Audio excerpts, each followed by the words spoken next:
amenis.mx. Recuerden que si les falló la contraseña o todo es personal, su contraseña es personal, para que puedan ir recuperando sus datos y puedan participar en estas máximas.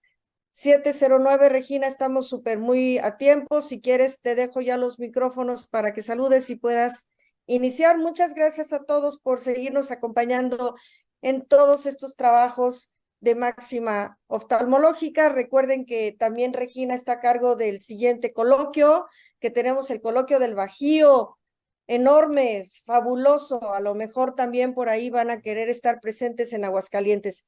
Bueno, sin más, Regina, te dejo con ellos, la doctora Regina Velasco, para hablar de máxima en córnea. Gracias, Regina. Hola, muy buenas noches. Espero que sí me escuchen. ¿Me escucha bien? Se te escucha bien. Muy bien, Regina. Ok, pues vamos a empezar. La verdad es que son temas muy interesantes de córnea. La verdad son temas que a todo mundo le gusta saber de ellos y es de lo que más nos llega a nuestra consulta. Trataré de darles lo más que se pueda. Yo sé que 10 minutos es muy poquito tiempo para hablar de cada tema, pero traté de meterles la mayor cantidad de información posible. El ojo seco es una de las patologías que está aumentando su prevalencia día con día y con esto de los dispositivos electrónicos pues ha ido en aumento y como pueden observar del 14 al 33% de la población mundial padece ojo seco. Esto se ve reflejado con la gente mayor y es más frecuente en mujeres, aunque la tendencia ha ido variando con este tipo de cambio en nuestro ambiente.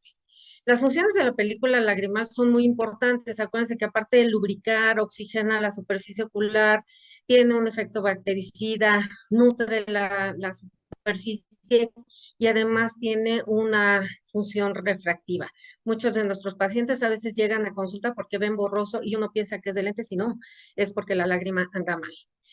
Es importante saber que para hablar de la película lagrimal y de ojo seco, tenemos que saber que hay una unidad funcional lagrimal que engloba a todas estas características, la película lagrimal, el epitelio de la córnea y de la conjuntiva, la glándula lagrimal, cómo están funcionando los párpados y cómo está la inervación. Si está alterado algo de estos, pues características de esta unidad funcional, pues nos va a provocar ojo seco. Se juntó un grupo de expertos mundialmente y hicieron esta definición en 2017, es la más actual, es el DIUS-2, y vean cómo la definición de ojo seco es bastante compleja porque conlleva muchísimos factores. Entonces, es una enfermedad multifactorial de la superficie ocular caracterizada por una pérdida de la homeostasis de la película lagrimal acompañada de síntomas oculares, donde hay inestabilidad de la película lagrimal, hay hiperosmolaridad, inflamación, daño a la superficie ocular y anormalidades neurosensoriales que tienen un rol etiológico. Vean cómo todo esto engloba el ojo seco. Para nada más recordarles la osmolaridad lagrimal normal, su valor es 302 más menos 8. Y bueno, dependiendo si va siendo más alto, pues ahí se puede englobar si el ojo seco es leve, moderado o severo. La clasificación, la típica, decimos que es grado leve cuando apenas se ven algunos signos y síntomas, grado 2 moderado y grado 3 ya cuando es muy severo el cuadro. En el DIUS-2 precisamente se trató de definir que la fisiopatología está definido por dos características, el ojo seco acuodeficiente y el ojo seco evaporativo. Como pueden ver, esto es un círculo vicioso y engloba todas las patologías y todas las alteraciones que pueden alterar la inestabilidad de la película lagrimal, la osmolaridad y por ende la evaporación. Sí vale la pena reconocer este tipo de cuadros porque aquí podemos encontrar el factor etiológico que nos va a conllevar a todos estos cambios. Cuando nosotros estamos revisando a nuestros pacientes, ¿cómo podemos ver la inestabilidad de la película lagrimal? Y esto se lo podemos ver con una prueba muy sencilla con fluoresceína, donde vemos que se acorta el tiempo de ruptura de la película lagrimal. Le pedimos al paciente que parpadee y en el momento que deja parpadear y empieza a romperse la película lagrimal es donde debemos nosotros tomar en cuenta esos segundos. También podemos ver cómo está la exposición de la superficie y el daño celular. Muchas veces al paciente le pedimos que vuelva a parpadear y la zona donde se expuso se tiñe. Entonces, esto nos puede definir que hay alteraciones a nivel de la superficie ocular. También otro de los roles que está llevando muy importante el ojo seco es la etiología de las glándulas de meibomio. Ahora se le está dando muchísimo énfasis a ver cómo están los párpados, cómo están las glándulas. Hay diferentes aparatos que se están utilizando para nosotros observar cómo está el meibom, si están tapadas estas glándulas, y pues nosotros tomarlo esto en cuenta porque si no, si hay alteración de las glándulas de meibomia, va a aumentar la evaporación. ¿Cuáles son los síntomas más característicos en el ojo seco? Pues es visión borrosa, alteración de la lubricación, disminuye la producción de la lágrima y pues por supuesto sensación de cuerpo extraño. Yo siempre les comento a mis residentes cuando estamos hablando de ojo seco, la anamnesis es súper importante. El interrogatorio de nuestros pacientes es muy importante. Bueno, definir qué edad tiene, qué sexo presenta el paciente, qué enfermedades sistémicas padece, porque muchos de estos pacientes toman medicamentos, muchos de estos medicamentos como efecto secundario producen alteración en la producción de lágrima. ¿Cuáles son los factores ambientales en los que están envueltos? Si hay antecedentes de cirugía ocular, qué medicamentos toma y por supuesto evaluar la superficie ocular, preguntar si hay sequedad, si hay ardor, sensación de cuerpo extraño, fotofobia y visión borrosa. Yo les recomiendo llevar a cabo cuestionarios. Está el cuestionario de Q5 y el cuestionario de LOSI. Estos nos ayudan muchísimo para saber de la vida cotidiana del paciente qué tanto les está afectando el ojo seco. Entonces, los cuestionarios muy importantes, analizar los factores de riesgo, como les comenté, si ingieren algún medicamento, si hubo una cirugía, cómo está el tiempo de ruptura lagrimal, la prueba de osmolaridad y, por supuesto, algo que no se les puede olvidar, que siempre lo hacemos en nuestra consulta diaria, es las pruebas de tinción de la superficie ocular. Muy importante con fluoresceína. Si tenemos a la mano rosa de bengala o verde de lisamina, también estos nos van a ayudar para ver qué tanto tiene la superficie ocular. El ojo seco, su tratamiento como tal, pues va a englobar muchas características. El aspecto psicológico es sumamente importante. Muchos de estos pacientes brincan de médico en médico y es que no les explican adecuadamente que a veces van a vivir con esta enfermedad toda la vida. Si tiene una enfermedad sistémica, pues ni modo que deje de tomar sus medicamentos. Entonces, hablar con el paciente. Si podemos modificar aspectos ambientales, maravilloso. Y pues por supuesto, en primer punto, se da tratamiento médico y ya más adelante se pueden dar tratamientos quirúrgicos que son el último recurso. Hay que recordar que la lágrima artificial, las que nosotros conseguimos, jamás se van a asemejar a una lágrima natural humana, pero bueno, tiene ciertos electrolitos, ciertas soluciones que nos van a ayudar y de acuerdo a todos las características de los diferentes lubricantes que tenemos en el mercado, podemos dedicarlos a las diferentes situaciones de nuestros pacientes. De acuerdo al DIUS, esto es la forma que recomienda de cómo debes de llevar a cabo el tratamiento de nuestros pacientes. Esto se lleva por pasos. Ya que le hiciste el cuestionario, ya viste los factores de riesgo, ya hiciste tu diagnóstico y entonces sabes qué tipo de ojo seco tiene, vamos a hacer nuestro tratamiento por pasos. Entonces, paso número 1, educación. A todos los pacientes hay que educarlos. Si puedes modificar factores ambientales maravillosos, también puedes modificar la dieta, eliminar, repercutir muy severamente y si se pueden cambiar, maravilloso. Y aquí ya se inician los lubricantes. La higiene de párpados, sumamente importante. Yo sí se la recomiendo desde el paso 1 a todos tus pacientes. Paso número 2, como el paciente ya tiene un ojo seco moderado, entonces tenemos que usar lubricantes sin conservadores. Ya, a partir del paso 2 siempre tiene que ser sin conservador.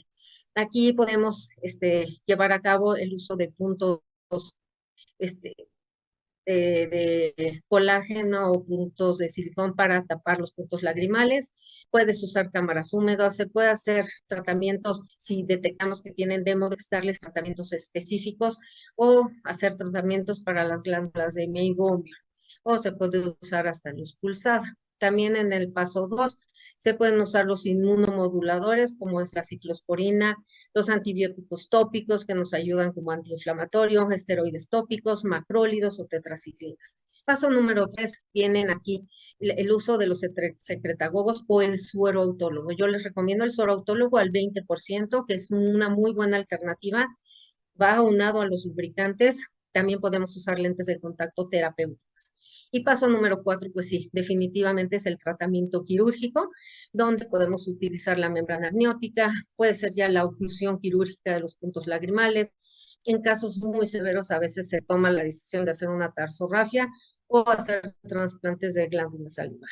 Entonces, las recomendaciones para el ojo seco. Hay que seleccionar muy bien al paciente, estudiarlo muy bien, estandarizar el grado de severidad, considerar las opciones de tratamiento y acuérdense, de acuerdo a la definición, hay que dar tratamientos suplementarios como es el nutricional, antiinflamatorio e inmunomoduladores. Esto vendría siendo ojo seco. El segundo tema es distrofias corneales. La verdad, las distrofias corneales son difíciles de nosotros poderlas diagnosticar. La verdad es que yo les recomiendo que vean muchas imágenes para que ustedes puedan definir cuál es la distrofia que se encuentra. Distrofia, acuérdense que viene del griego de dis, de alteración, y trofia, de alimentación, una mala alimentación.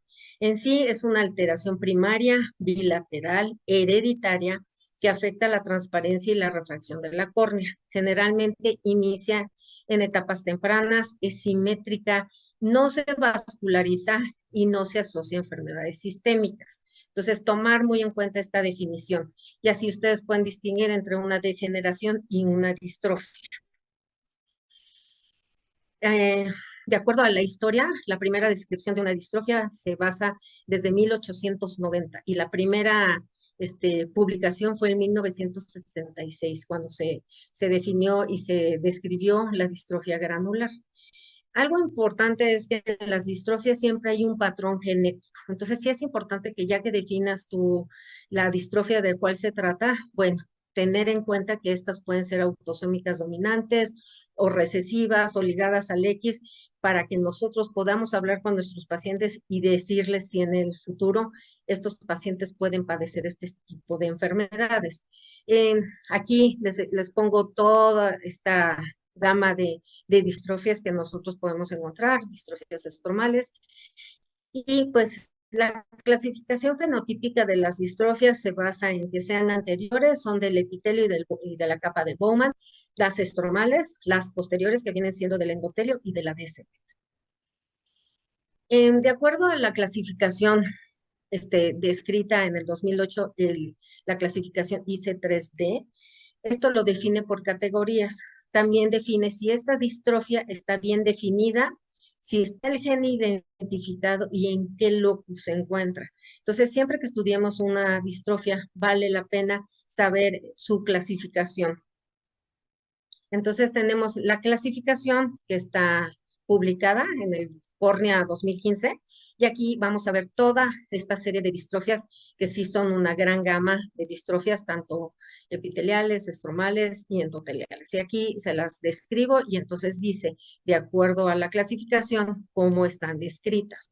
Les voy a pasar una serie de fotografías nada más como para que si llegan a ver alguna y sepan que se trata de una distrofia. La verdad es que de las distrofias de la membrana basal, la más común es la distrofia de Cogan y esta generalmente es por microquistes y es una alteración de la lámina basal. Esto generalmente tiene una pobre adhesión de la membrana basal y son pacientes que tienen defectos epiteliales persistentes y erosiones recurrentes. Entonces, estas son diferentes fotografías de precisamente erosiones recurrentes y nada más son epiteliales. Tenemos también la distrofia de Meesmann, que esta también puede tener un defecto epitelial y son microquistes. En esta podemos ver que los quistes son mucho más confluentes, los podemos ver mucho mejor por retroiluminación o también con tinción con fluoresceína porque se encuentran en el epitelio, en la membrana basal. Esto generalmente te produce ojo rojo, sensación de cuerpo extraño, dolor, fotofobia y pues no siempre tiña. Entonces, nada más tomarlo eso en cuenta. Otra es la distrofia gelatinosa. Esta sí está asociada a amiloidosis. familiar. Y esto se puede presentar en la primera o segunda década de la vida. Y pueden tener ojo rojo, fotofobia, irritación, lagrimeo, y pues generalmente este tipo de distrofia sí te puede dar pérdida de la visión. Aquí viendo la clasificación tenemos todas las epiteliales y las estromales. De las este,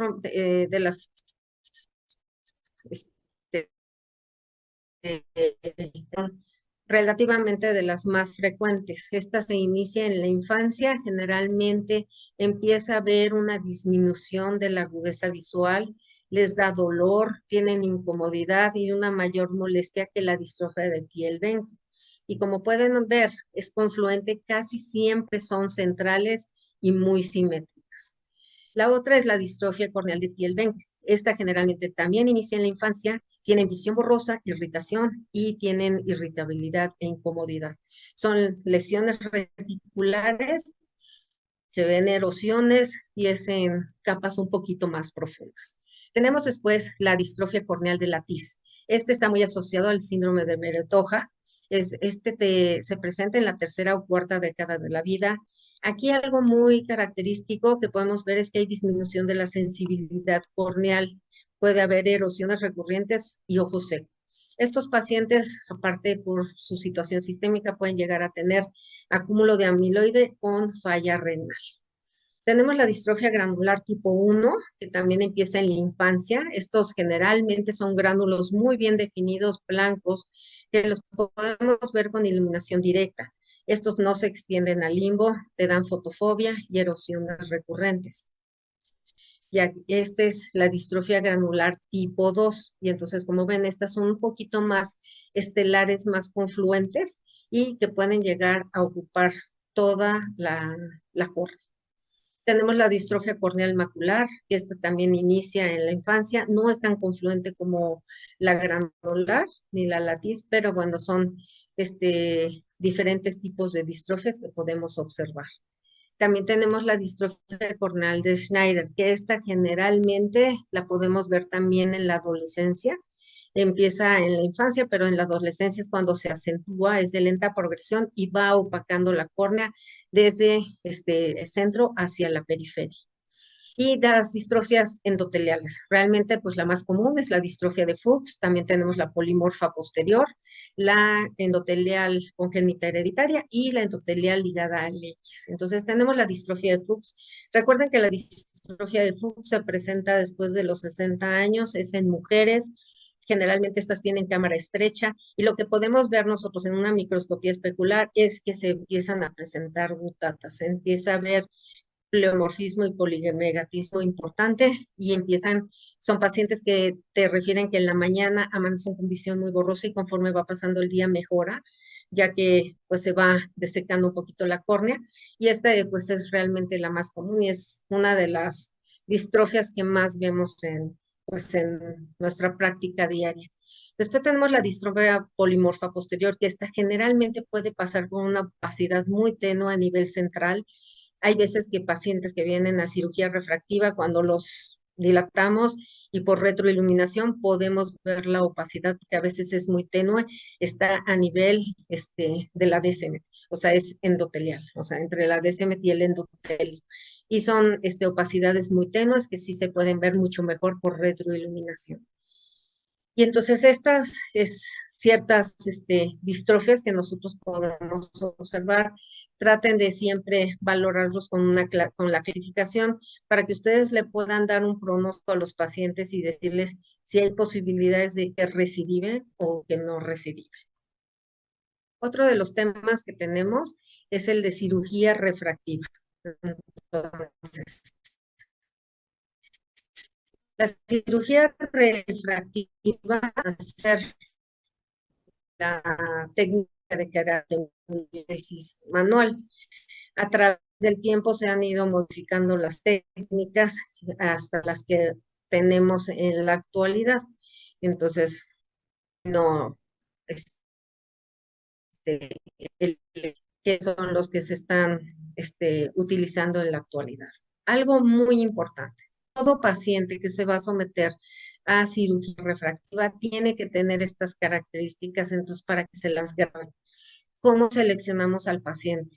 Los pacientes en mayo 21 una paquimetría central mayor a 500 normales con bajo riesgo de ectasia, que tengan una estabilidad refractiva de 6 meses, no mayor de 0.5 dioptrías, que tengan una cama estromal residual cuando ustedes hacen sus ajustes para de qué tamaño va a ser la ablación, de cuántas micras va a ser la ablación, qué microqueratomo van a utilizar o si van a utilizar la cirugía de superficie, son 50 micras del epitelio, hagan sus sumas y que entonces tu cama estromal residual quede mayor a 300 micras, que la escotopia sea menor a 8 milímetros, que no tengamos alteraciones en la superficie ocular. El ojo seco produce muchos cambios refractivos. Entonces, si el paciente ya tiene un ojo seco moderado, severo, no vale, sean mayores a 37 y menores a 47. ¿Cuáles están totalmente contraindicados? Pacientes, a ver, ustedes buscan en literatura, van a encontrar que el paciente se puede operar a partir de los 18 años. Si ustedes conocen al paciente, está estable su graduación, sí vale la pena que lo operen, pero si no, que sea después de los 21 años. Si está embarazada o está en lactancia, no se debe de operar. Si tiene algún dato de ectasia, por supuesto, no se puede operar. Enfermedades de la colágena o autoinmunes les va a dar un dolor de cabeza, no deben operarse, ojo seco tampoco. Si ya tienen alteración del cristalino, pacientes con epilepsia, no les vaya a dar un susto de la cirugía, no deben de operarse, y pacientes con procesos inflamatorios como una uveitis no controlada. Todo paciente que se va a someter a una cirugía refractiva se le debe llevar a cabo una topografía o una tomografía. Las topografías deben tener el mapa donde tenemos el mapación anterior y la posterior esté dentro de los límites normales y que la paquimetría sea de 500 micras. En el caso de esta tomografía, que es un pentacam, te da muchos datos, la posición más delgada y te dice las curvaturas de la córnea. Entonces, estos mapas son sumamente importantes para decidir en qué procedimiento vamos a llevar a cabo. ¿Ok? Las elevaciones y la posición más delgada. Siempre que nosotros vemos la evaluación topográfica de criterios diagnósticos para queratoconía. Si ustedes encuentran que tiene algún dato, mejor no lo operen porque sí se pueden llevar una sorpresa. Tomar en cuenta que hay todas estas criterios diagnósticos que pueden llevar a cabo cuando van a operar a sus pacientes. La evaluación clínica debe de ser completa. Entonces, una buena agudeza visual, su capacidad visual, su refracción subjetiva y con cicloplegia, y más si son hipermétropes, deben de hacerle cicloplegia. Tienen que hacer una biomicroscopía muy completa, hacerles las pruebas de tinción, hacer una revisión de fondo de ojo dilatado, porque, por ejemplo, podemos tener un paciente, el cual, aunque sea, pues mejor ese paciente no vale la pena hacerle una cirugía de superficie. Si ya tiene alteraciones de nervio, porque tiene glaucoma, entonces tomar en cuenta que la evaluación clínica es muy importante para determinar cómo vamos a hacer la cirugía en nuestros pacientes. El Excimer, cuando inició, que inició en los 90, acuérdense que el Excimer es primero penetra a las capas corneales y Disculpa, Regina. generalmente su penetración es de 0 Regina, micras. disculpa. Si apagas tu cámara, a lo ¿Sí? mejor tienes mejor recepción. Es que estás teniendo un poquito de corte de recepción. A lo mejor apaga tu cámara, porque de todas maneras no se te ve el movimiento. Y a lo mejor se te Ah, que escucha se te mejor. interrumpe un poco la voz. Gracias.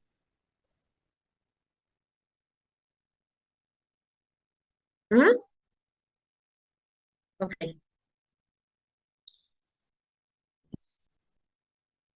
Mm. Perdona, ya puedes continuar. Gracias. Sí, pero es que a ver se me atoró. Ok.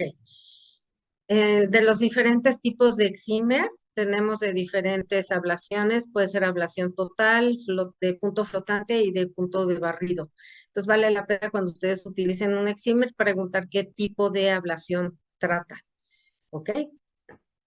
Bueno, dar las características de la cirugía de superficie.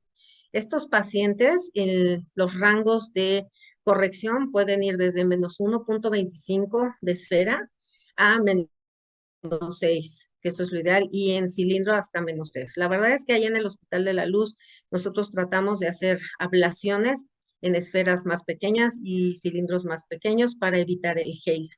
Acuérdense que estas córneas mínimo pueden ser de 470 micras. Esto se sugiere que se pueda hacer una cirugía de superficie cuando son refracciones pequeñas, que tengan córneas planas, que tengan alteraciones topográficas leves sin datos de ectasia, en casos de retratamiento o en pacientes que hacen deportes de contacto. Si el paciente es importante, nosotros en el interrogatorio preguntar a qué se dedican, qué deportes realizan, para nosotros saber cuál es la mejor técnica para ofrecerles. Está contraindicado en pacientes con diabetes, con alteraciones de la sensibilidad corneal, alteraciones de ojo seco, y pues acuérdense que el porcentaje de tejido que nosotros, pues ahora sí que hacemos ablación, debe ser menos del 40%. Las micras de ablación deben de ser menos de 70 micras y pues los equivalentes esféricos, acuérdense que una dioptría viene siendo de 17 micras de ablación. ¿Cómo se hace la técnica? Normalmente ponemos alcohol al 20%. Esta vida. ¿Se escucha? Silvia, tu micrófono. Ya, Perdón. sí, adelante, adelante. Ok, en la cirugía de superficie lo que hacemos es que ponemos un marcador de 8 milímetros, colocamos alcohol al 20%, lo dejamos unos 30 segundos, retiramos el alcohol y desepitelizamos la córnea. Después de desepitelizar, acuérdense que esto es como quitar 50 micras de la córnea. Después de haber retirado el epitelio corneal, entonces podemos llevar a cabo la ablación. En el postquirúrgico, acuérdense que hay que ponerle un lente de contacto terapéutico, revitaliza la córnea después de 72 horas. Vale la pena darles analgésicos orales porque los pacientes les da dolor. Hay pacientes, depende de su umbral al dolor, pero vale la pena ponerles fomentos fríos, darles sus analgésicos y recordar que estos pacientes van a sufrir de ojo seco. ¿Cuáles son las complicaciones más temidas de la cirugía de superficie? Pues es el haze. Entonces, si hacemos ablaciones más grandes, correcciones de esferas más grandes, pues vamos a tener un mayor haze. Dentro de las complicaciones también de cirugía de superficie, pues puede ser la regresión, puede ser el retraso en la revitalización, puedes presentar astigmatismos irregulares o puede haber hasta queratitis infecciosa. Tomarlo en cuenta. Bueno, la cirugía de LASIK, la queratomileusis in situ asistida por un microqueratomo. En estos los rangos de corrección puede ir desde menos 10 dioptrías esféricas hasta más 6 de hipermetropía y menos 6 de cilindro. En el Hospital de la Luz nosotros hacemos hasta menos 10 y hasta más 4 en el caso de la hipermetropía y menos 6 de cilindro. Esto va a depender muchísimo del excimer que vayamos a utilizar. Tienen que hacer sus cálculos, que no pase el PTA más de 40%, para que no tengamos ningún problema. ¿Cómo se calcula el PTA? Tomas cuántas micras vas a ablacionar, cuál son las dioptrías, lo vas a dividir entre el grosor de la córnea y así te puede salir cuál es el PTA. Acuérdense que tiene que tener más de 500 micras, y puedes hacer tratamientos topoguiados, que eso te puede conservar también un poquito de más tejido. Vale la pena saber cuál es la ocupación del paciente, se recuperan más rápido los pacientes y estas generalmente son técnicas que no duelen. Entonces, la técnica, como lo hacemos con un microqueratomo, y los microqueratomos tienen diferentes placas, pueden ser desde 90 micras hasta 180 micras, hay que escoger el microqueratomo que requiramos. Ya después de que quitamos el microqueratomo, levantamos el flap, secamos el lecho estromal y pues podemos aplicar nuestro excimer láser para nuestra corrección. Posteriormente, haber hecho la ablación, pues nosotros tenemos que poner solución para lavar esa zona donde se puso la ablación. Posteriormente, se recoloca el flap, se plancha y se deja secar. Y ya una vez que se seca, lo dejamos unos 2 minutos, podemos ponerle antibiótico y antiinflamatorio y termina la cirugía. Es muy importante hacer el marcaje. Acuérdense que si tienen un colgajo libre o un colgajo irregular con las marcas, normalmente nos podemos guiar para poder recolocar el flap nuevamente en su lugar. En el posquirúrgico, pues tienen que usar gafas protectoras. Los pacientes deben de tener los ojos cerrados unas 2, 3 horas y la verdad es que se les quitan todas las molestias. Debemos de utilizar lubricantes, antibióticos y esteroides. No se deben tallar los ojos y nada más hay que vigilar cómo se comporta el flap. Dentro de las complicaciones, pues tienen que ver relacionadas al flap, que te sangre durante la cirugía, porque muchos pacientes usaron lentes de contacto, entonces tienen panus y puede quedarte restos hemáticos en la interfaz. Y pues lo más importante, que no vayas a tener pérdida de la succión, porque puedes tener alteraciones con el flap, un flap completo, un flap irregular. Y de las complicaciones posoperatorias, pues que se produzcan estrías, que tenga una queratitis lamelar difusa, una queratitis infecciosa o que tengan GLER. Entonces, tener muy en cuenta todas esas complicaciones. De, de la queratitis lamelar difusa, bueno, hay diferentes grados y dependiendo del grado sería el tratamiento que hay que llevar a cabo. Entonces, nada más vigilar a estos pacientes. Se presentan y esto es generalmente relacionados con la navaja. También puede haber crecimiento intraepitelial. Si lo hay que entrar a limpiar y retirarlo, porque si no ya es un caminito para que el epitelio migre. También puede haber infecciones, que estos, bueno, son en casos, porcentajes muy bajos, pero sí tomar muy en cuenta que sí se pueden llegar a presentar. Si ustedes utilizan fluoroquinolonas de 4ª generación, que son los antibióticos que son sensibles a todas las bacterias, pues pueden tener un mejor resultado, entonces vale la pena utilizar este tipo de antibióticos. Hay que recordar que también si estos pacientes llegan a tener un trauma, por ejemplo, que tengan un accidente, se abra la bolsa de aire, les pega en la cara, sí puede haber desplazamiento del flap.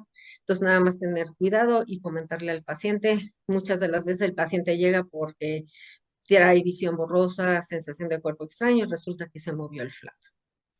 La otra técnica es la SEC, que esta también es una cirugía de superficie, pero aquí lo que se hace es que se conserva el epitelio. Este tipo de técnicas te ayudan porque a algunos pacientes no les da dolor. Y otro de los tratamientos, pues, que se pueden llevar a cabo en cirugía refractiva es con femtosegundo. Podemos hacer nosotros un flap con femtosegundo. Esto te hace que es un tratamiento de fotodisrupción que abre el tejido y entonces es mucho más exacto que un microqueratoma. Entonces vale la pena en pacientes en que tenemos duda o tenemos muy limítrofes las córneas, pues vale la pena utilizar el femtosegundo. Otra de las tratamientos que se pueden hacer con femtosegundo refractivos, pues puede ser el tratamiento de SMILE, que es crear un lentículo en una incisión pequeña. Se retira un lentículo estromal de acuerdo a la refracción que tienen. Y en este caso, en estos pacientes, pues hay menor grado de ojo seco y menor posibilidad de ectasia. ¿Ok? Se puede utilizar el femtosegundo junto con el excimer, es el femtolacid, y es cuando les digo que necesitas mayor predictibilidad para un flap, entonces vale la pena utilizarlo. ¿Cuáles son las desventajas? Pues es el costo, porque tienes que usar la plataforma del femto y aparte la plataforma del excimer, pero bueno, si se platica con el paciente y eso es lo mejor para el paciente, muchos de ellos entienden y se puede llevar a cabo este tipo de tratamientos. En la técnica, pues es llevar a cabo, colocar el anillo de succión y entonces se coloca, aumenta la presión y en lo cual te puede llevar a cabo la fotodisrupción del flap que tú decidas a qué grosor y esto se puede levantar, se hace una cavitación de burbujas de aire y se puede levantar muy sencillo y ya aplicas tu tratamiento con el excimer. Dentro de las complicaciones también del femto, pues puede también haber queratitis lamelar difusa, puede haber halos en arcoíris, algunos pacientes tienen sensibilidad transitoria a la luz, se puede meter una burbuja a cámara anterior, O puede haber que por las mismas burbujas a veces se opaque y no alcances a ver adecuadamente el flap. En la técnica de SMILE se puede hacer tratamientos de esfera hasta -10 y de cilindros hasta -3. Esto se sugiere también hacerlo en pacientes que se dedican a deportes de contacto. No hay un flap, entonces pues la recuperación también es bastante rápida. Vale la pena considerarlo. En estos, la técnica lo que hace, aquí les voy a pasar un video que es muy rápido. Ahí la ponemos primero hace el cap posterior, después hace el cap anterior, te hace los lados laterales y al final la incisión. Aquí lo que es muy importante es detectar el cap anterior del cap posterior para que podamos disecar adecuadamente el lentículo. Entonces aquí podemos detectar cuál es el cap anterior, después nos vamos en la misma incisión y buscamos el cap posterior y lo podemos disecar. Ya que disecamos los dos caps, tanto el anterior es mucho más sencillo disecarlo. Si vemos que nos cuesta trabajo es que pudimos haber disecado el posterior primero y entonces nada más tener mucho cuidado para que después disequemos el anterior. Y ya que si diseca adecuadamente, nosotros podemos extraer el lentículo. Ahí ya se empieza a soltar porque se disecó la parte posterior. Después se toma una McPherson y podemos extraer el lentículo sin mayor problema. Entonces vemos siempre que el lentículo esté completo, se puede poner una gotita de agua y ya que se vio que está completo, podemos meter solución a la interfase y ya se terminó la cirugía. Y de las complicaciones, pues también puede haber alteraciones, complicaciones en la creación del lentículo, que se pueda soltar la succión cuando estamos haciendo el lentículo del SMILE, que dice que no dice que es adecuadamente el lentículo, que lo rasgues o lo rompas, o que nada más extraigas una parte del lentículo. Entonces, tomar muy en cuenta todas estas especificaciones. Y en las posquirúrgicas, pues como en toda cirugía refractiva, que no vaya a haber una queratitis infecciosa, una hipersensibilidad transitoria, queratitis lamelar difuso y ojo seco. Entonces, esos serían los tratamientos más adecuados que podríamos utilizar en cirugía refractiva. A continuación vamos a ver queratitis infecciosa, úlceras corneales. Este tipo de úlceras pues pueden ser desde la periferia hacia el centro y acuérdense que una lesión, una úlcera que se encuentra en el centro está considerada como grave porque va a repercutir en la agudeza visual. Entonces, las úlceras corneales y los traumatismos se presentan de 1.5 a 2 millones de casos nuevos y estos pueden llevar a la ceguera. Entonces, tomar muy en cuenta que es una enfermedad importante. De las queratitis infecciosas están consideradas como una emergencia oftalmológica. Si no les das un tratamiento adecuado, el 50% no tienen buenos resultados. Entonces, sí tomar en cuenta todos estos detalles. La etiología más frecuente, como en todo, son las bacterias gram positivas, posteriormente las gram negativas, después las infecciones fúngicas y finalmente las virales.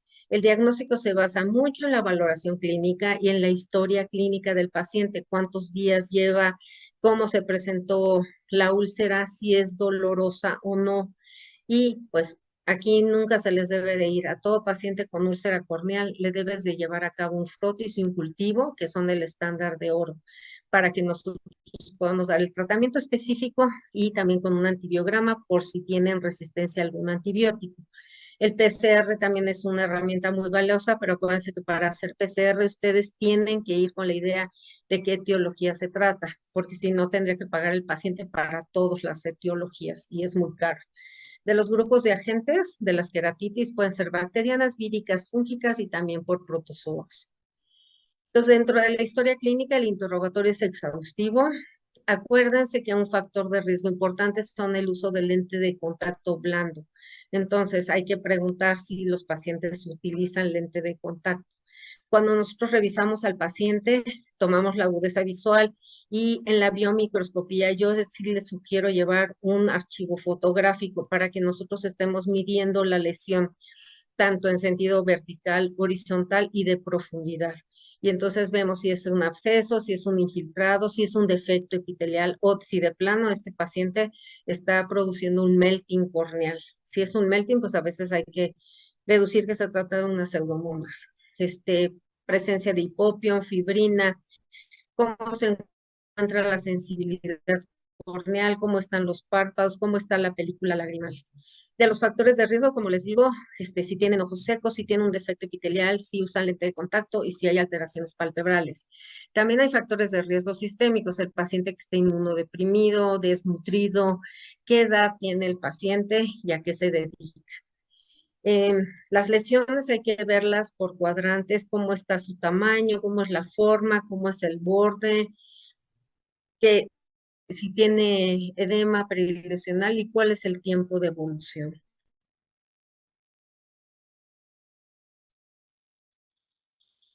Y eso se trata de una bacteria, es cultivo en agar sangre, agar chocolate. Si están pensando en un hongo, hacerle flor, específico para lo que ustedes están pensando, menos definir si se trata de un gram positivo o de un gram negativo, para poderles, que les manden su antibiograma con sensibilidad y resistencia a los antibióticos comúnmente utilizados. El tratamiento. Si se trata de una bacteria, tienen que darle monoterapia con fluoroquina, que yo les sugiero, es una gota cada minuto por 5 minutos, una gota cada 5 minutos por los primeros 15 minutos y una gota cada 15 minutos por una hora y posteriormente una gota cada hora. Esto sería lo ideal y que el paciente se encuentre con el tratamiento cada hora. En el caso de que en 24 o 48 horas no encontramos mejoría o incluso el cuadro empeoró, hay que dar tratamiento combinado. En este caso, podemos hacer fortificados. Los fortificados, aquí les pongo de antibióticos, los cuales pues no hay presentación ocular, entonces nosotros tenemos que hacerlos y vean, bueno, uno de los antibióticos que nos funciona muy bien es la vancomicina y vean que pues el tiempo que te dura el medicamento que nosotros fortificamos es más o menos de 4 días y tenerlo bajo refrigeración. Si se trata de una úlcera micótica, acuérdense que el antecedente es que tuvieron un trauma con un vegetal, generalmente son úlceras indoloras, son de larga evolución, los bordes son plumosos, tienen lesiones satélites, el epitelio está intacto y muchas de las veces tienen una placa endotelial. Puede ser por hongos filamentosos o puede ser por levaduras. Las levaduras es la cándida y normalmente el tratamiento idóneo aquí es la anfotericina B. En el caso de hongos filamentosos, generalmente es el aspergillus, el fusarium, y aquí el tratamiento idóneo es la natamicina o el voriconazol. En el caso de tenerles que preparar medicamentos, también podemos utilizar el fluconazol. Ahorita que en este momento no tenemos natamicina a la mano, les estamos preparando a los pacientes fluconazol. También estamos buscando el preparado de voriconazol, que también se puede utilizar hasta intraestromal. Y si no, regresar a la antigüedad que utilizábamos los imidazoles como el ketoconazol, que machacamos las pastillas y lo metemos en una lágrima artificial. Y vean como estos medicamentos que también preparamos son de 7 días. Lo otro son las úlceras virales, que normalmente las úlceras virales te van a dar lagrimeo, fotofobia, disminución de la agudeza visual, pero lo más importante es disminución de la sensibilidad corneal. Si ya ven una dendrita, una úlcera. ¿Mande? Perdón, vas a tener 8 minutos para la última charla, nada más te aviso. Okay. Sí, sensibilidad corneal, dendrita, geográfica o marginal. Las úlceras virales hay que utilizar antivirales como el aciclovir o el ganciclovir, antiinflamatorios no esteroideos y lubricantes. Y pues nada más saber que cualquiera de las queratitis hay que buscarles las características para pensar en ellas. Si utilizar monoterapia, si no hay buena respuesta, usar fortificados. Las sugerencias es dar tratamiento rápido, la posibilidad de un tratamiento médico. Y eso sí, en úlceras corneales nunca usar esteroides tópicos. Y finalmente, pues las ectasias corneales. Las ectasias corneales Pues la más característica es el queratocono, pero también tenemos la degeneración marginal pelúcida, el queratoglobo y el queratocono posterior. Aquí está el queratocono, es una enfermedad bilateral asimétrica que se presenta en la adolescencia, progresa entre la tercera y cuarta década de la vida y es la primera causa, la primera indicación para queratoplastia penetrante. Entonces, sí tomar eso muy en cuenta. Tiene su predisposición genética, tiene también el factor de ambiental, el cual está muy asociado al frotamiento, a las alergias oculares, pacientes con atopias, con síndrome de Down. El frotamiento ocular se dice que es una de las características que puede progresar el queratocono. El diagnóstico lo hacemos en base a los datos clínicos que encontramos, que puede ser sombras en tijera, encontrar queratometrías arriba de 46 dioptrías, el antecedente familiar, que pacientes que están modificando sus lentes continuamente tienen visión borrosa, prurito y un astigmatismo irregular. Entonces aquí ven las sombras en tijera. Y pues obviamente los datos clínicos más característicos, el anillo de Fleischer, el signo de Charlotte, las estrías de Vogt, el signo de Monzón y el signo de Risuti, que son los más característicos para poder identificar un queratocono. Acuérdense que el grado más agudo de un queratocono es el hidrops corneal cuando hay rupturas de la DSMED, y aquí pues lo que se sugiere, como esto se resuelven de 3 a 6 meses, podemos inyectar aire, podemos cauterizar y pues se puede hacer hasta una QPP. A todos los pacientes en los cuales sospechan un queratocono, debemos de hacerle una topografía o una tomografía corneal para poder detectar qué grado de queratocono tienen. Acuérdense que para poderlo diagnosticar es un astigmatismo mayor a 5 dioptrías, que tengan queratometrías arriba de 48 dioptrías, un grosor corneal central menor de 470 micras. Podemos utilizar los criterios de Rabinovich para ver cuál es el tipo de queratocono se presenta, puede ser el patrón morfológico también, y pues acuérdense que podemos hacerle Ortscan o Pentacam, y estos son muy importantes para saber la elevación anterior, la elevación posterior y el grosor. Y así nosotros podemos ver las modificaciones. Acuérdense que es muy importante saber los datos específicos de elevaciones.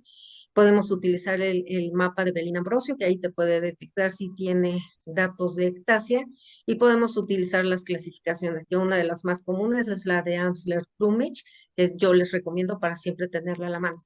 El tratamiento en estos pacientes, bueno, inicialmente son anteojos y los anteojos ya no te funcionan por el astigmatismo irregular, pues es el lente de contacto rígido de gas permeable. También se pueden utilizar los lentes esclerales. Si hay datos de progresión y tolera su lente de contacto, vale la pena hacerles cross-linking es el único tratamiento que estabiliza la córnea y evita la progresión en estos pacientes y que no lleguen a un trasplante.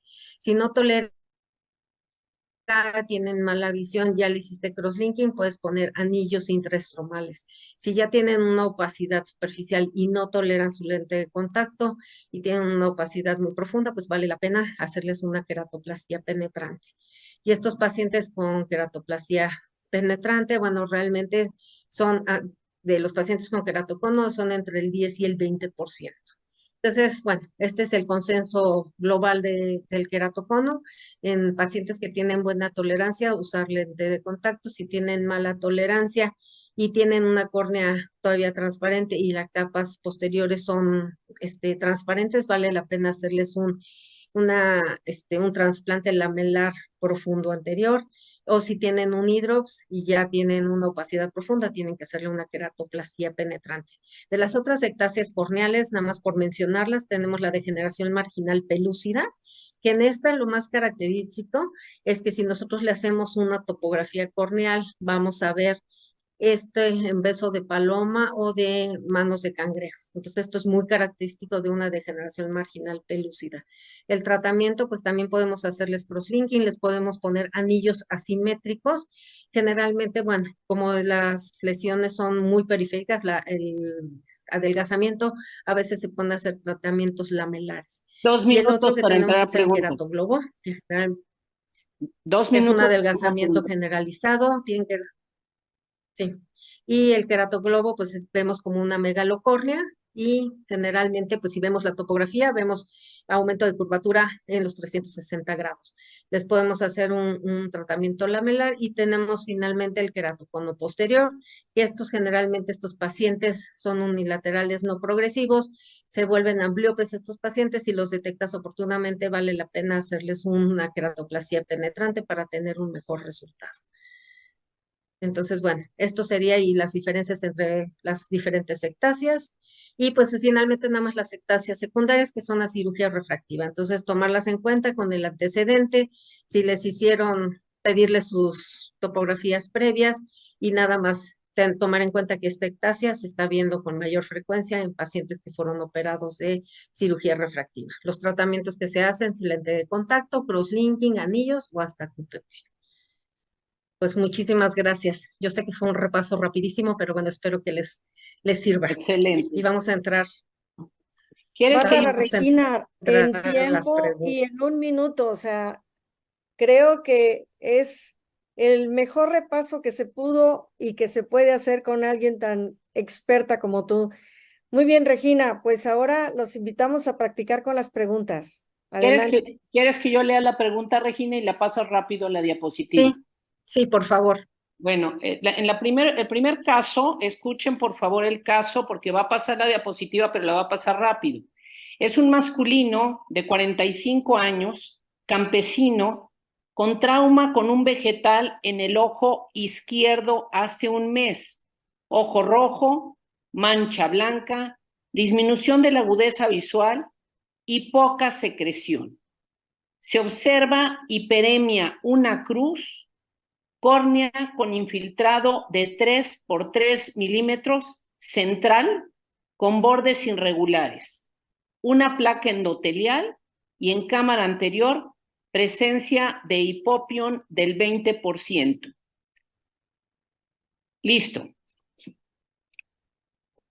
Entonces, dado el caso clínico que les comentó la doctora Rosana, ¿cuál es la etiología más probable?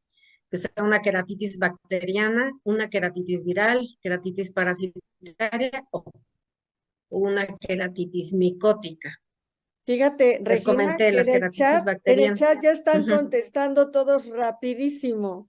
A ver, Te han puesto 1000 de dedo. ajá. Perfecto. Qué bueno, entonces sí me entendieron. Las queratitis micóticas, esa es la respuesta. Y en las queratitis micóticas, acuérdense que normalmente son de larga evolución, son indoloras, tienen una placa retroquerática y bordes plumosos. Ay, ya no quiero avanzar. Ok. ¿Cuál Entonces, medicamento está contraindicado en este paciente? ¿Los antiinflamatorios no esteroideos, los esteroideos, los fortificados o los inmunosupresores? Es que yo no veo el chat, ¿me pueden No decir? te preocupes, yo te digo, mira, ya empezaron a contestar y te están poniendo, bueno, vamos a darles otra oportunidad porque alguien ya se equivocó. Ok, ya empiezan a dominar las Bs, alguien puso una D, alguien puso esteroides, ya dominaron las Bs. Y Ok, no, ya aquí dominó lo la que está, B, es ok, que la dice que está contraindicado son contraindicado. los esteroides. Ajá. Ok, lo que está totalmente contraindicado son los esteroides, sea la úlcera que sea. Los demás los pueden utilizar, pero los esteroides no deben de utilizarse. Te contestaron ¿Qué mayormente muy tratamiento es bien, el ¿eh? indicado cuando la úlcera corneal abarca? ¿Sí? Ah, perfecto. ¿Y qué tratamiento es el indicado cuando la úlcera corneal abarca una tercera parte del grosor corneal? Colgajo conjuntival, crosslinking, injerto tectónico lamelar o queratoplastia en caliente.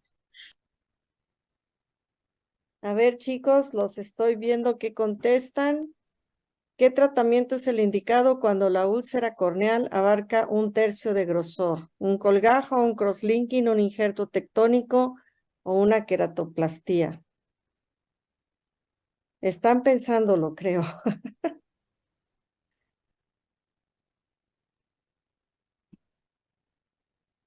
Ajá, ya empiezan a contestar. Alguien ya puso colgajo, alguien por ahí puso crosslinking. Pues si quieres Alguien continuamos por ahí ya para contestó que... queratoplastía. Sí. Ujú. Bueno, aquí lo que Alguien está puso que si es indicado puede ser, periférica, colgajo y QPP si es central. ok. Aquí lo ideal sería el crosslinking, solamente si están, o sea, en el tercio anterior. Si obviamente son más profundas, puedes hacer un colgajo, puedes hacer un lamela o puedes hacer una queratoplastía en caliente si abarca toda la córnea. Después, ¿cuál es el agente etiológico más común de acuerdo a este caso? Aspergillus, Candida albicans, Fusarium o Curbularia. Vamos a ver qué van contestando. ¿Cuál es el agente etiológico más común según este caso? Vamos a darles un poquito de tiempo. Alguien ya puso B, Cándida, otros han puesto Aspergillus. Alguien puso D y B y domina la A. Ok, Ok, sí es Aspergillus. Les comenté que esa es la más común y como los filamentosos son el Aspergillus y el Fusarium, entonces para que se acuerden. Ok, viene el segundo caso clínico. ¿No los puedes leer, Rosana, por favor? sí, como no. El caso clínico número 2 es un masculino de 15 años con disminución de la agudeza visual de ambos ojos, progresiva. Se ha tenido que cambiar sus lentes en varias ocasiones. El paciente presenta sombras en tijera, signo de Munson positivo, signo de Risuti positivo, anillo de Fleischer, nervios corneales visibles y cámara anterior amplia. Vamos a ver qué empiezan a contestar. Todavía lo están pensando. Esa está facilita, ¿verdad? ¿Cuál es su diagnóstico, señores? No veo que contesten mucho. Ya, empiezan a poner queratocono, queratocono, queratocono. Bien, Exacto, queratocono. Ahora, ¿qué estudios debemos solicitar? Refracción, prueba de lente de contacto, topografía corneal o todas las anteriores. ya empezaron a poner D, todas las anteriores. Exacto, todas las anteriores. Para corroborar si hay progresión de la enfermedad, ¿qué debemos de hacer? Checar a nuestro paciente una vez al año, realizar topografías de control cada 6 meses, hacer refracción cada 3 meses o hacer paquimetría ultrasónica una vez al año. Vamos a ver si empiezan a contestar. No, no existe todas las anteriores en esta respuesta. Checar al paciente, realizar topografías, hacer refracción cada 3 meses. Están poniendo D. Aquí sí están un poco irregulares. Hay más Bs, algunas Ds. Ujú. Aquí tiene que ser realizar topografías de control cada 6 meses. Revisar a nuestro paciente una vez al año, ya pasó mucho tiempo y si progresó, pues ahora sí que se nos puede ir la mano. Hacer refracción cada 3 meses sí se lo podríamos hacer, pero lo que más te va a dar información es la topografía y es suficiente con que sea cada 6 meses. Pues esa sería la respuesta. Y después son tratamientos para el queratocono, excepto crosslinking, implantación de segmentos intraestromales, implantación de lente ICL o facorrefractiva. Ok, vamos a esperar a ver qué nos dicen. Ya tenemos 3 minutos para la última caso Sí. clínico. Ok, todavía están por contestar. Son tratamientos para el queratocono, excepto. Este es un excepto. Sí. Fíjense bien. Empiezan a poner D, y por ahí una B, una C, D y C, y mucho más D2. Ok. Sí, es facorrefractiva, esa no está indicada. Implantación de lente ICL en todos los queratoconos que ya estén estables. Implantación de segmentos intraestromales si tienen mala agudeza visual y no toleran su lente de contacto. Y pues crosslinking pues, a todos los pacientes. Bueno, y viene el último caso. El ¿Me lo último puedes leer, Rosana? 2 minutos, femenina de 21 años de edad, practica deportes extremos, portadora de lente de contacto blando, solicita cirugía refractiva. La refracción del ojo derecho es de -3 con -0,50 por 0. La del ojo izquierdo es de -3,25 con -0,50 por 5. Los parámetros de topografía son normales. ¿Cuál es la mejor opción para este paciente? ¿LASIK, facorrefractiva, anillos intraestromales o PRK, cirugía de superficie? Vamos a ver, todavía no empiezan a contestar.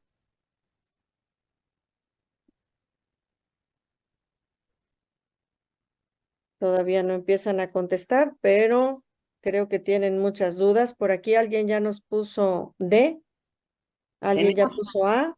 Tenemos 1 minuto, ¿eh? A ver, cuéntanos, Regina. Bueno, aquí la mejor opción es la cirugía de superficie, porque les dije en el caso clínico que practica deportes de contacto extremos. Entonces, si hace el LASIK, le van a botar el flap.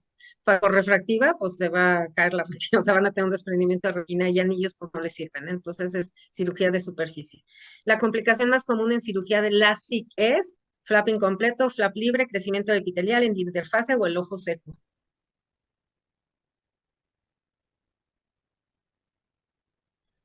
Por aquí alguien ya puso la D. Ajá. Ya estamos en tiempo. Bueno, va a si ser ojo quieren ir seco. contestando. Sí. Va a ser ojo Sí, seco, y ok. ya la última. La ablación estromal máxima en cirugía refractiva es de 50 micras, 75 micras, 100 micras o 120 micras. Ya es la última. La ablación estromal máxima que se puede realizar en una cirugía refractiva. Vamos a ver qué nos contestan. Por aquí ya puso una D de dedo. Alguien puso una A. Alguien puso una C. Está muy variado. C, D, A, B.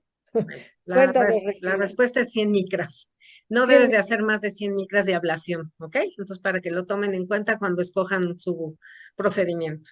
Pues muchísimas gracias a todos por su presencia y espero que pues les sirva aunque sea este repasito. Bravo, Muchas Regina. gracias, Fenomenal. doctora Moguel. También. Fenomenal, Muchas Regina. De gracias por la veras te lo invitación y agradezco gracias. mucho. Lo has hecho espectacular como lo haces siempre. Un gran resumen de la vida cotidiana, de lo que realmente es útil del día a día. Y pues pasemos ahora a órbita con Maricruz Contreras. Gracias, Regina. Muchas gracias, buenas noches. ¿Puedo compartir pantalla ya? Ya, y más o menos te voy a ir avisando el tiempo, Maricruz, cuando sea necesario. Sí, me puedo ir avisando cuando ya vaya a terminar cada 10 minutos de las pláticas, por favor. Vámonos, vamos. A ver. En compartir pantalla. No veo dónde estoy. Abajo, hasta abajo, empuja el Sí, cursor. ya, lo tengo, compartir pantalla y Listo. ahí está. ¿Ya están viendo mi pantalla? Sí, pero se ve tu pantalla de Zoom. No se ve tus diapositivas. Ahora ¿Y sí. diapositivas ya Sí. las ven? Perfecto, Ok. perfecto, ya estás. Muy bien, entonces, buenas noches a todos. Muchas gracias por la invitación, doctora Moguel, doctora Rosana. Voy a apagar un poquito mi pantalla para que no agarre tanto internet, ¿no? Dale. Que no sé dónde. Aquí estoy. Bueno, muchas gracias. El día de hoy, correspondiente a órbita y oculoplástica, vamos a hablar de 4 temas muy interesantes y de la vida cotidiana: tramo orbitario, cirugías descompresivas, tumores orbitarios y cirugía de vía lagrimal, tratando de hablar de las indicaciones principales y de lo que vemos todos los días en la consulta. Hablando del trauma orbitario, su incidencia es el 10 al 25% de todas las fracturas del macizo facial. La edad más frecuente de presentación es la tercera década de la vida y la etiología más común siguen siendo pues la violencia y los accidentes automovilísticos. El piso de la órbita es la fractura o es la pared que más se fractura. Siempre es importante cuando hablamos de fractura orbitaria ver las diferentes presentaciones que puede tener, ya que no van a ser siempre aisladas, sino que van a presentarse con otros problemas como traumatismos cráneoencefálicos, traumatismos de maxilar o mandíbula. Eso depende de la causa. Así que siempre tenemos que estar preparados a eso y darle la importancia y la prioridad a cada caso. Entonces aquí pueden ver diferentes presentaciones, desde casos aislados hasta casos complejos, combinados, o hasta casos pues, con tratamiento multidisciplinario. El traumatismo orbitario frecuentemente se va a acompañar de trauma ocular, así que estamos obligados a revisar siempre los globos, a ver si está acompañado de a ver si hay una lesión a globo cerrado o una lesión a globo abierto, y obviamente revisar desde la superficie ocular hasta el fondo de ojo, hacer los estudios pertinentes, tanto para la órbita como para el globo. Y, por ejemplo, en esta diapositiva nos habla del porcentaje de complicaciones que puede haber dependiendo si es un globo cerrado, una lesión a globo cerrado, o si es una lesión a globo abierto. Hay también score que todos ya debemos siempre saber cuando llega un paciente con un trauma orbitario acompañado de un trauma ocular, en donde dependiendo lo que esté afectado del globo, va a ser el pronóstico que le vamos a dar al paciente. Y eso es muy importante porque una de las preguntas más frecuentes del paciente es, ¿voy a ver? ¿Cuánto voy a ver? ¿Voy a perder el globo? ¿No lo voy a perder? Entonces, estos scores nos ayudan a definir esa parte. Y hablando ya más del traumatismo con sus diferentes presentaciones, pues muchas veces el paciente llega de un accidente automovilístico, de un traumatismo importante, y la primera parte donde va a llegar va a ser una sala de urgencias.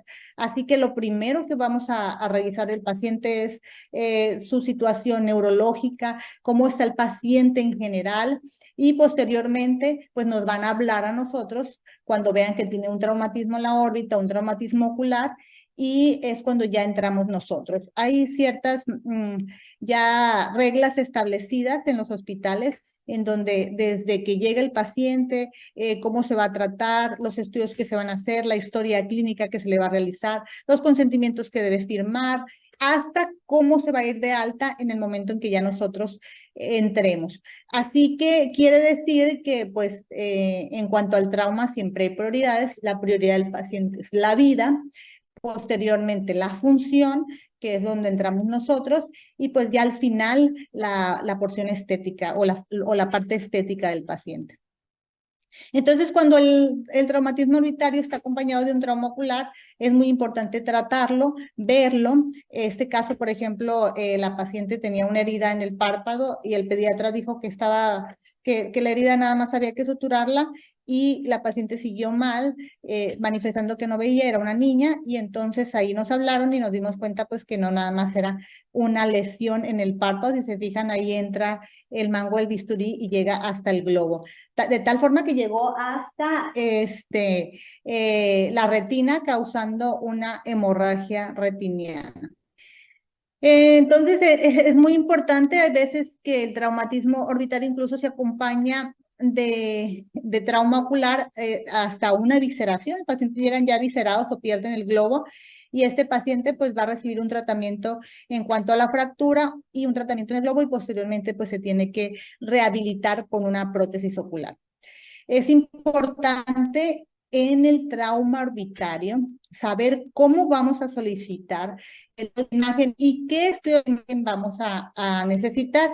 Entonces se solicita una tomografía computada de órbita simple en cortes axiales y coronales sagitales, con unos cortes finos de 2 a 3 milímetros, y solicitando una reconstrucción en tercera dimensión, además con ventana para hueso. Entonces, para huesos y podemos también para tejidos blandos, para en esa misma tomografía ver la integridad de los globos y ver si hay cuerpos extraños. Entonces, así es como debemos solicitar una tomografía para que el servicio de imagen así nos la envíe y nosotros poder ver mejor todos los aspectos. Y aquí ven cómo pedimos también una reconstrucción 3D, que sobre todo nos va a servir para ver todo el macizo facial, ver cómo están los rebordes, que muchas veces en la tomografía, en los cortes planos, no alcanzamos a ver. Y entonces es un complemento que siempre tenemos que tener en trauma. Así es como la debemos pedir. No necesitamos pedir contraste, así que el paciente no tiene que tener ayuno y se puede hacer en ese momento de la urgencia. Entonces, puede haber fracturas de piso, como les decía, la más frecuente, fractura en la pared medial, lateral, en el techo de la órbita, o puede haber fracturas combinadas, o sea, fracturas Lefort desde la 2, 3, o el complejo cigomático estará afectado también. ¿Cómo vamos a tratar estas fracturas? En el caso de que sean fracturas propias de nosotros, de nuestra área, nosotros entramos por vía transconjuntival y ahí llegamos hasta el piso, hacemos una acantotomía y cantolisis para poder llegar al piso. Y son diversos los materiales que podemos utilizar.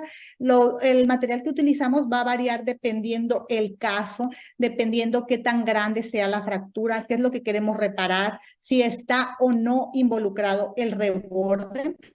Cuando no está involucrado y es una fractura de piso pequeña, podemos usar como en el primer video una placa de MED, porque es muy rápido ponerles una cirugía en 20 minutos estamos terminando. Mientras que cuando vemos que es una fractura como en esta, segundo video donde estamos viendo afectado el reborde, entonces usamos titanio, el cual lo ponemos en el piso y ponemos placas, vean cómo aquí también tiene afectado la pared lateral del reborde, y entonces ponemos titanio, una placa de piso de titanio. Un minuto. Y ponemos en las placas de adaptación.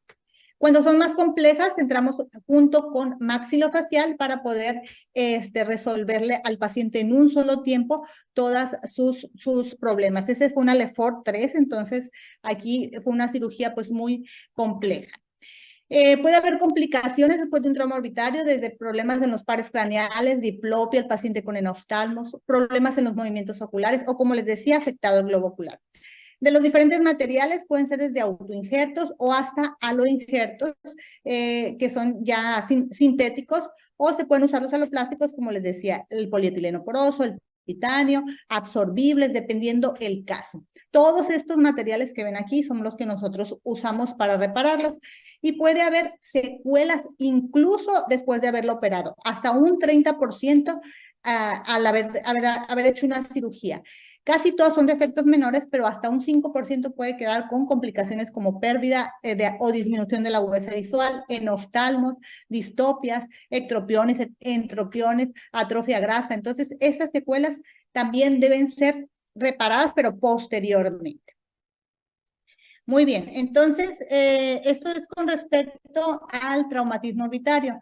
Ahora hablemos de cirugías descompresivas. La razón por la que se hace una cirugía descompresiva principalmente, pues es la orbitopatía tiroidea. Y la orbitopatía tiroidea tiene sus indicaciones para hacerse una descompresión, que son 3.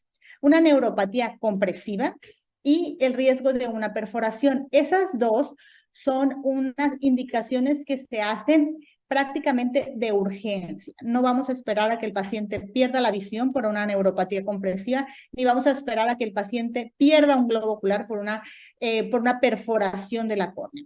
Y la tercera, que actualmente también está indicada, es por la situación estética. Esta paciente que ven aquí es una paciente con una orbitopatía tiroidea totalmente inactiva, pero que obviamente su situación estética le está causando muchos problemas emocionales y de posición también por resequedad ocular. Entonces, tenemos que saber si la orbitopatía tiene o no actividad para saber en qué momento va a estar indicada una descompresión. Ya les había comentado que los primeros 2 indicaciones pues se hacen incluso que el paciente tenga actividad, pero la tercera indicación debe ser hecha cuando el paciente ya no tenga actividad. Entonces, ¿cómo vamos a medir esta actividad? Pues hay un score, Clinical Activity Score, que es el que nosotros conocemos como CAS, que son una serie de signos y síntomas que vamos a medir y cuando el paciente tenga este CAS de 3 o más, vamos a hablar de que tiene grado de actividad. Además, podemos pedir anticuerpos. Los que más pedimos con respecto al ojo son anticuerpos antirreceptor de TSH y la inmunoglobulina estimulante de tiroides. Y los otros dos que se ven aquí son más para hablar de una situación sistémica del paciente generalizada o una situación de pronóstico, de cómo vamos en cuanto a la enfermedad.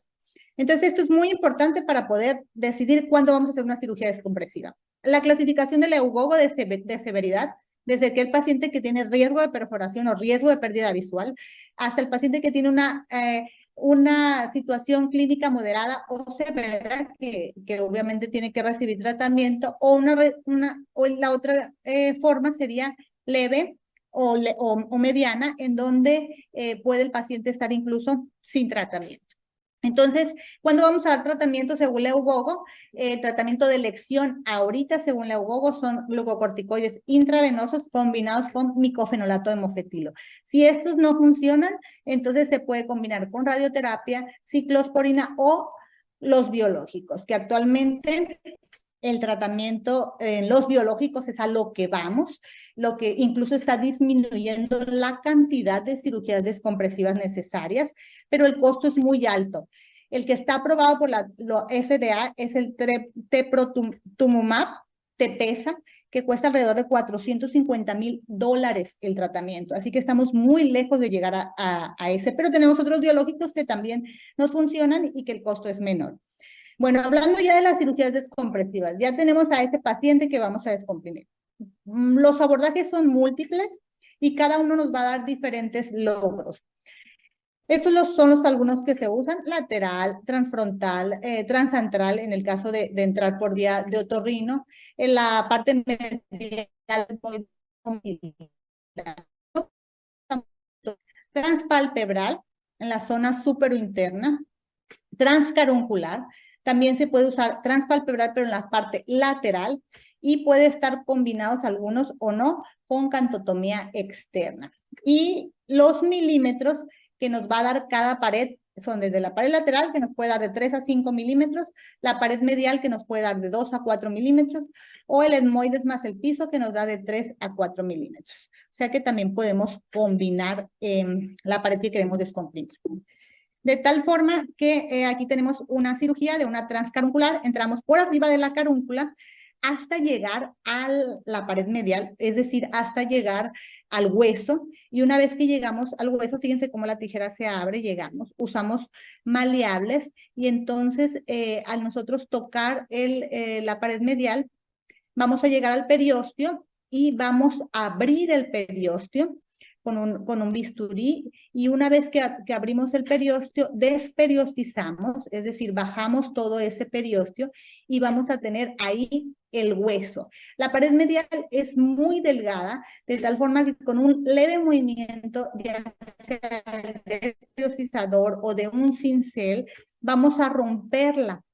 Y de ahí nos la vamos a empezar a comer o a quitar a hacer la osteotomía, de tal forma que podemos llegar hasta el cono. Incluso metemos el desperiostizador hacia la zona donde llegamos y podemos medir los 4 centímetros o 40 milímetros que queremos para llegar al cono. El chiste es llegar al cono porque es esta pared la que se va a descomprimir cuando haya un proceso de neuropatía. Entonces lo que queremos es llegar al cono para que el nervio óptico tenga suficiente espacio. Entonces, ahí vean los 4 centímetros hasta donde llegaron.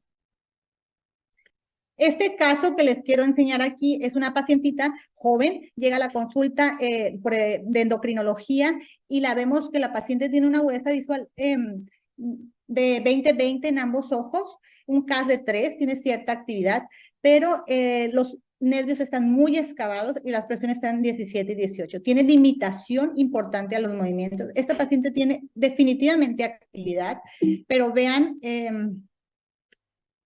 Vean aquí su OCT y sus campos visuales.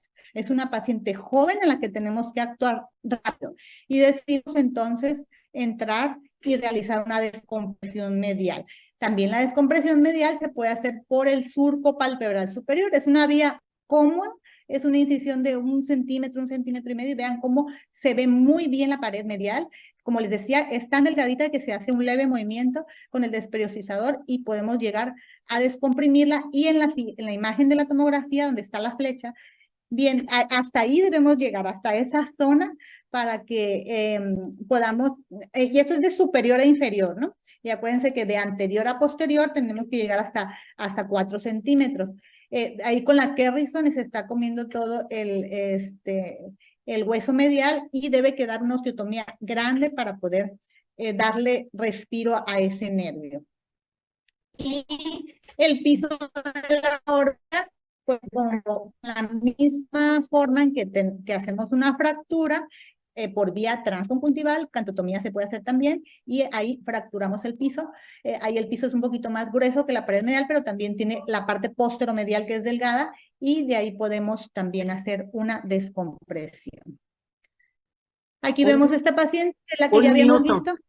Ok, esta paciente que ya habíamos visto, le hicimos una descompresión de pared medial más piso, y vean, me encanta esta foto porque le ven el aspecto de la proptosis importante que tenía, más la retracción palpebral superior e inferior, pero aparte su aspecto, un aspecto de tristeza, y ella en todo su ser llegaba muy introvertida. Inmediatamente con la primera cirugía cambió su aspecto, el aspecto emocional de la paciente.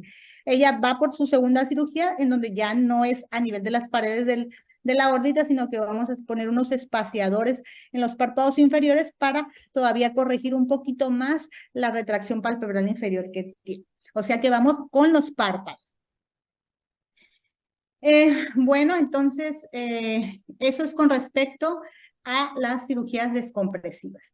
Ahora vamos a hablar de los tumores orbitarios. Este es un tema muy, muy extenso, en donde podría hablar muchísimo acerca de todos los tumores que existen en la órbita, pero no voy a enfatizar en cada tumor, sino voy a enfatizar en general. Los tumores de la órbita se presentan, según la literatura, más frecuentemente en mujeres en la sexta década de la vida, y el 80% van a ser benignos. De estos, las neoplasias malignas o benignas, los procesos inflamatorios, las lesiones quísticas, las lesiones vasculares, pues son los que van a ser más frecuentemente que representen a los tumores de la órbita. Con respecto a sus manifestaciones, pongo proptosis con mayúscula porque va a ser el signo más frecuente que nos tenga que hacer pensar en un tumor. Y vean la diferencia de esta imagen con respecto a la imagen de la orbitopatía tiroidea, en donde ahí es bilateral y ese aspecto como de asustado. Y vean cómo aquí es unilateral. Regularmente va a ser unilateral porque los tumores más frecuentes van a ser unilaterales. Entonces, cuando vean eso, hay que pensar en un tumor. Si aparte tiene alteraciones de los movimientos, tiene alteraciones de los nervios craneales, el paciente manifiesta diplopia, la visión, también se generan astigmatismos porque el tumor puede estar aplastando el globo, alteraciones de la superficie ocular, obviamente porque el ojo está proptótico y más expuesto, y el paciente puede presentar dolor, alteraciones pupilares o cambios de los párpados.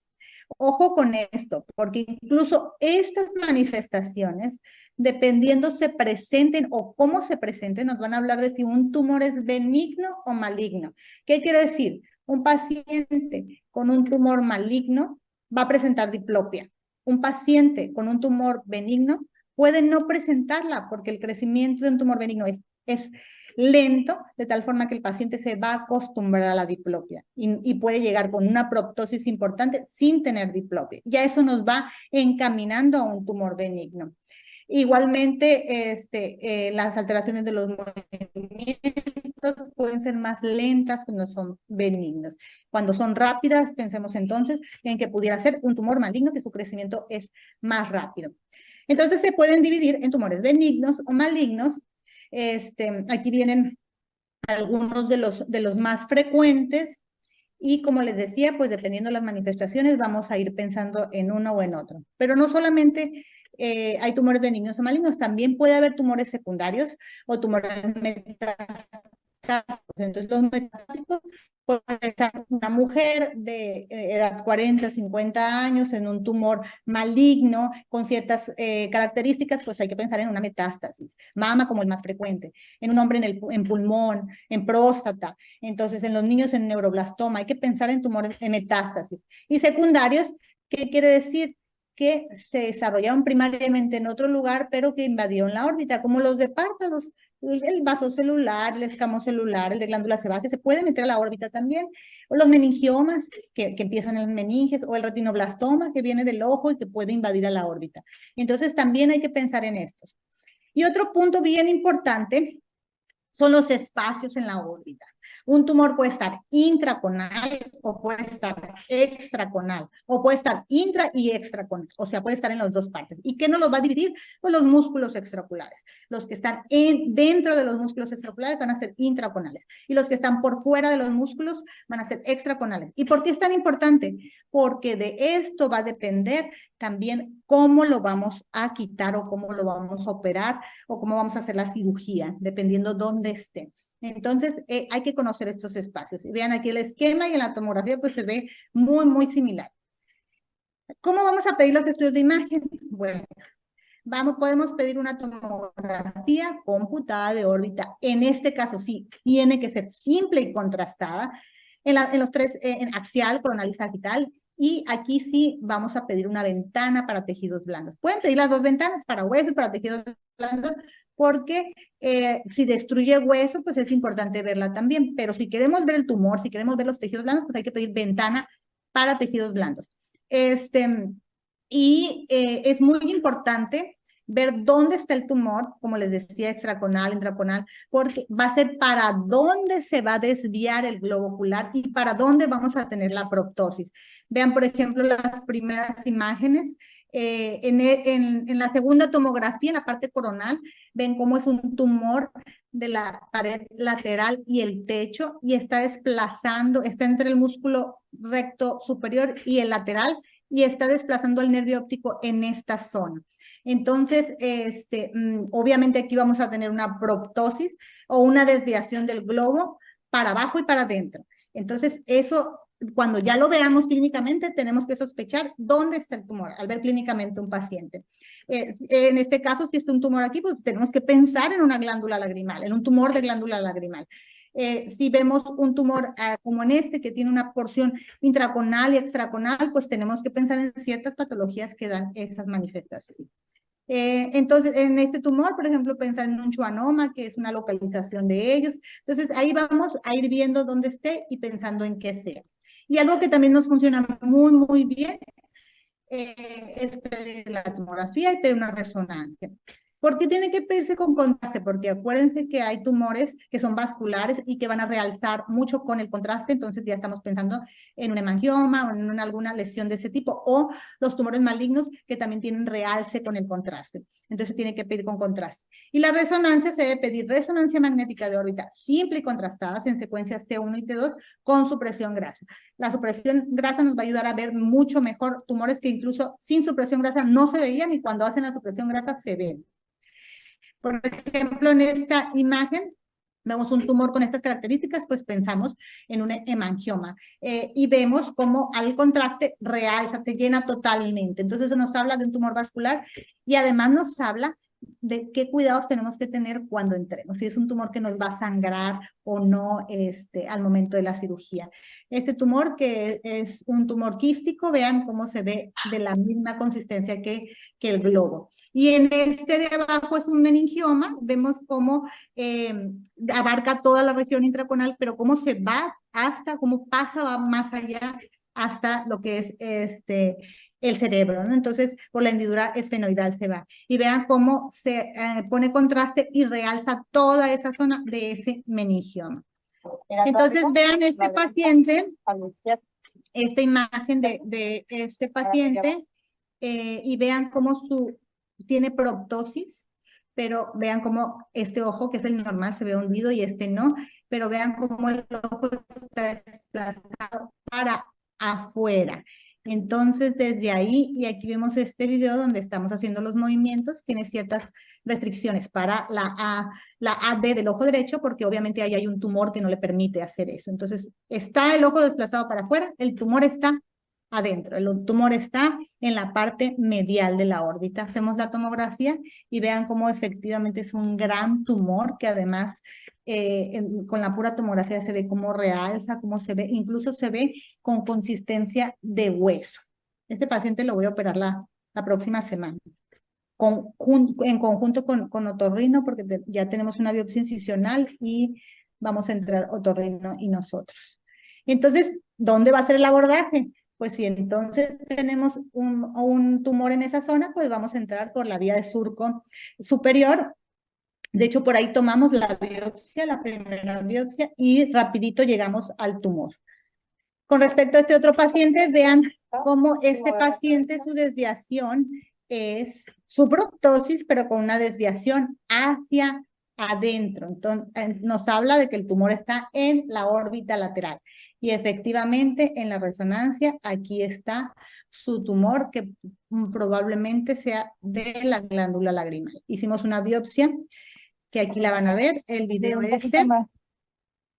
Un Y minuto. vean cómo, entramos y pudimos hacer una biopsia amplia, sacando la mayor cantidad de tumor. Este paciente tuvo un adenocarcinoma de glándula lagrimal y se tuvo que entrar nuevamente para hacer una exenteración.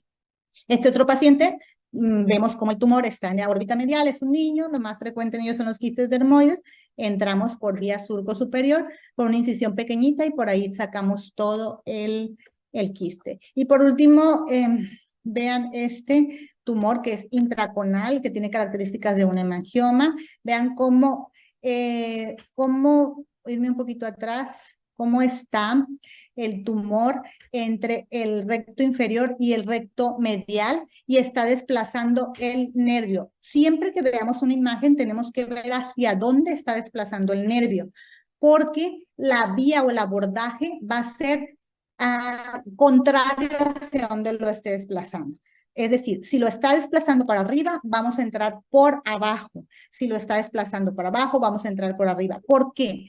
Porque si nosotros vemos aquí el tumor está desplazando al nervio hacia arriba, si yo entro por vía superior, al primero que me voy a encontrar es al nervio óptico, con probabilidad de lastimarlo.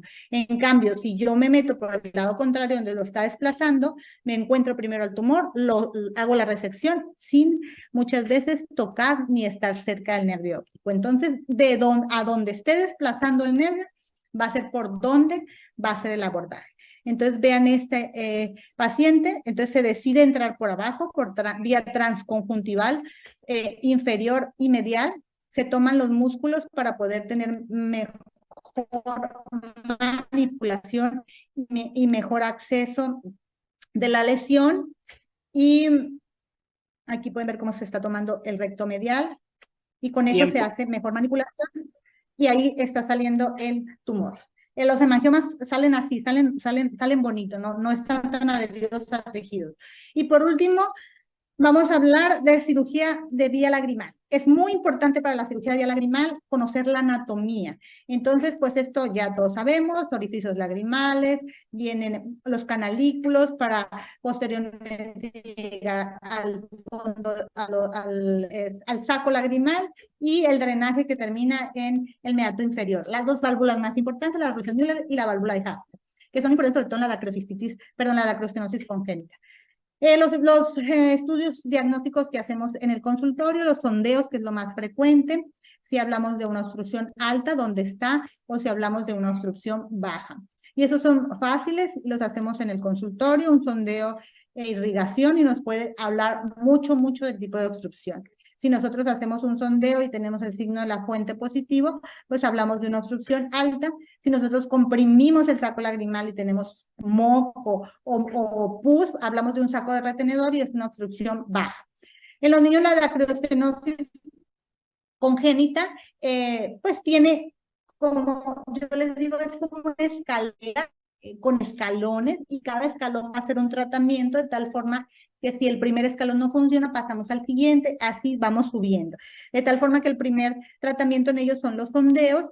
Regularmente al año de vida nos esperamos, porque el 90% de los pacientes mejoran en el primer año de vida, pero hay niños que pueden estar tan sintomáticos que hasta la piel se macera de los síntomas que tienen, que los podemos meter previamente y hacer un sondeo, que es con una ligera sedación con mascarilla que los anestesiólogos nos dan con un vaporizador y es rapidísimo y nos ayuda mucho con este tipo. Hasta podemos repetir los sondeos y si no, se pueden ir a una dacrointubación cerrada. La dacrointubación cerrada ya más o menos en un niño entre 2, 3 años, o también en adultos en donde tienen una obstrucción baja, pero que todavía su vía lagrimal funciona, o podemos darle chance, no han tenido procesos infecciosos, más solamente tienen la epífora. La dacrointubación cerrada, este es uno de las que hacemos, se usa una sonda canalada, nosotros le decimos el Mickey Mouse, y una sonda de Crawford. Se va a meter la sonda de Crawford por la vía lagrimal y mediante la sonda canalada vamos a recuperar, como se ve en la imagen, miren, aquí está la sonda y aquí está la guía de la sonda de Crawford, y así sacamos el Silastic y lo amarramos y ahí queda. Es un procedimiento con una curva algo importante para aprender a hacer eso. Incluso hay otros aditamentos como unos ganchitos que también agarran la guía y lo sacan. Nada más que es un procedimiento a ciegas. O se puede hacer una dacrointubación cerrada endoscópica. Obviamente tenemos que tener la torre de endoscopio, tenemos que saber manejarlo o tenemos que estar con ayuda del otorrino para hacer esto. Entonces, aquí lo que sí es que vemos, mediante el endoscopio, vemos dónde sale la guía del Crawford y pues aquí ya la podemos recuperar y la sacamos. Así que esa es su ventaja. Y aquí vienen, ¿cuáles son los pros y los contras de la dacrointubación cerrada contra la dacrointubación endoscópica? La cerrada, pues como les decía, es muy rápida cuando ya tienes una curva de aprendizaje, es barata, no ocupamos más que lo que les enseñé, pero es un procedimiento a ciegas. Es un feeling que hay que tener entre ser certero, no hacerlo con mucha fuerza porque se dobla la guía, y tener ese feeling de ir sacándolo. Pero puede dañar más la mucosa porque podemos hacer vías falsas. Mientras que la endoscópica, ya vieron que se ve muy bien por dónde va a salir, se corrobora la salida, no una vía falsa, se lesionan menos los tejidos, pero pues es más cara, ¿ok? Estas son algunas de las sondas que hay ahora en el mercado y se llaman sondas sustentables. Estas se pueden usar para obstrucciones altas sin necesidad de que tengan que salir a la nariz. Es decir, antes teníamos una obstrucción alta, hacíamos una puntoplastía o dilatábamos y nos metíamos con la Crawford y la recuperábamos en la nariz, como vieron. Ahora estas se pueden dejar nada más en la vía alta sin necesidad de llegar hasta la nariz. Tiene su forma de usarse, la mayor parte son de FCI, pero son más costosas. Entonces, a veces tenerlas en lo que aprendes, pues esa es la desventaja. Pero son buenos, muy buenos estas opciones. Incluso algunas son monocanaliculares, o sea, nada más en un orificio, algunas son bicanaliculares. Entonces, esas son las ventajas. Y con respecto a la obstrucción baja, que regularmente pues es en adultos, es obviamente ya, como les decía, ya hacia el saco lagrimal, es muy frecuente ya con la edad que esto suceda, y aquí pues el paciente puede tener un saco retenedor, como les mencioné, o puede tener hasta un proceso infeccioso como una dacrocistitis aguda o una dacrocistitis crónica que se va a estar agudizando, que puede llegar a tener unos abscesos importantes o hasta una celulitis preceptal u orbitaria. Entonces, pues, y aparte el paciente siempre con su epífora y su molestia incluso en visión por tener siempre el ojo mojado y la pus y todo. Entonces, les decía, saco retenedor. Para esto, entonces, vamos a hacer una dacriocistorrinostomía. Esta va a ser la indicación para una obstrucción baja. Y esta puede ser externa que se hace una incisión en la zona del dorso de la nariz hasta, por ahí se hace una osteotomía vean cómo ahí están metiendo un hisopo y hay comunicación directa.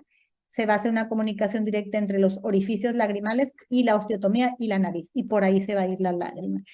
La curva de aprendizaje es corta en realidad, creo que se me hace más fácil que la de acrentuación cerrada, y, y pues una alta tasa de éxito.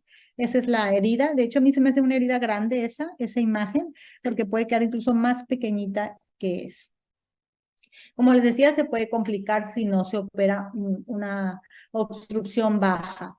Y puede ser endoscópica, obviamente, volvemos a lo mismo, tener el aprendizaje para usar el endoscopio o en combinación con otorrino. Porque aquí pues se va a entrar, en lugar de hacer la osteotomía por vía externa, se va a hacer por vía de la nariz, se va a abrir la mucosa y se va a llegar al hueso y ahí se va a hacer la osteotomía. Entonces se hace por vía endoscópica, no hay una incisión en la piel, y posteriormente, cuando ya se tiene la osteotomía, se mete el Crawford por los orificios y ahí se van a rescatar. Ahí se rescatan, todo se está viendo y entonces, pues esa es la ventaja. Pero Un también tiene minuto. pues sus ventajas y desventajas. La externa es más barata, la curva de aprendizaje es corta, como les decía, se visualiza todo, el hueso, las estructuras, los flaps que tenemos que hacer se pueden hacer sin problema, pero pues queda una cicatriz que la verdad es muy pequeña, muy, muy pequeña. Pero se cree que se altera la dinámica del parpadeo. Acuérdense que la lágrima también se va gracias a la bomba que generan los músculos, entonces se cree que puede haber una alteración. La endoscópica pues no deja cicatriz, se pueden lesionar menos los tejidos. Incluso se puede hacer una dacrocicitis aguda que la otra no, pero el costo es mayor, la curva de aprendizaje es mayor y es más difícil hacer los dos flaps. Algunos artículos siguen diciendo que la DCR externa tiene mejor éxito, ¿no? Bueno, y aquí termino y empiezo con los casos clínicos. Me sobró un poquito de tiempo. No, está bien, estamos a Terminé exacto. un minuto. Oye, Exacto. ¿quieres que lea el caso clínico? Ajá, sí, doctora, por favor. El caso clínico número 1 es una femenina de 57 años, presenta caída desde su propia altura de 24 horas de evolución, agudeza visual 20/20 ambos ojos, segmento anterior con hemorragia subconjuntival ojo izquierdo, pío de 12 y 13 milímetros de mercurio, ortoposición, no restricción a los movimientos oculares, sin diplopia, exoftalmometría 18 y 19 base 110, refiere paresia hemifacial ipsilateral con hipoestesia. El estudio de imagen muestra hemoseno maxilar izquierdo y fractura de piso de órbita izquierda, sin atrapamiento muscular. Ok, doctor. Esos son las opciones de respuesta. Creo que Ajá, ¿le puede leer la pregunta? Porque sí. Carla me ¿Estás dijo por que no ahí? pusiera las preguntas. Tomografía computada de órbita simple y contrastada con cortes axiales y coronales de 2-3 milímetros con reconstrucción en 3D. Tomografía computada de órbita simple, cortes axiales y coronales de 2-3 milímetros con reconstrucción 3D. Radiografía de macizo facial y cráneo o resonancia magnética nuclear de órbita y cráneo con ventana para hueso. Vamos a ver si nuestros amigos se animan a contestar. Les damos unos segunditos. ¿Cuál es el estudio de imagen que se va a usar en esta paciente? ¿Cuál es el estudio de imagen que les gustaría usar o que pedirían? Imagínense que estuvieran ustedes tratando de resolver estas preguntas. Ya oyeron la pregunta y todavía no hay respuestas, pero vamos a ver si alguien empieza a contestar. ¿No están contestando o sí? Ah, creo que tienen miedo. Ajá. Aquí a lo mejor la duda principal es entre la A y la B.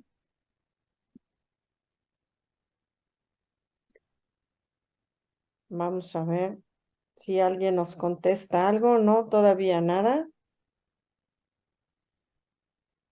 Bueno, pues entonces que nos explique, porque si no, se nos Sí, ve. que nos diga para oír las siguientes preguntas sobre el caso. Dinos, Maricruz.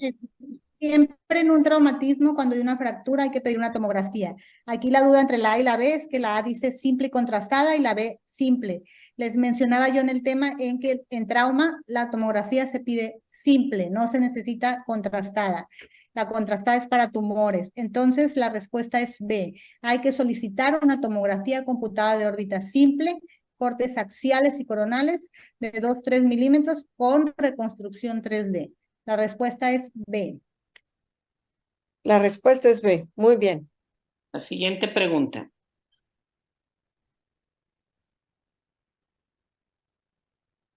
¿Tienes tú la siguiente pregunta? Eso es.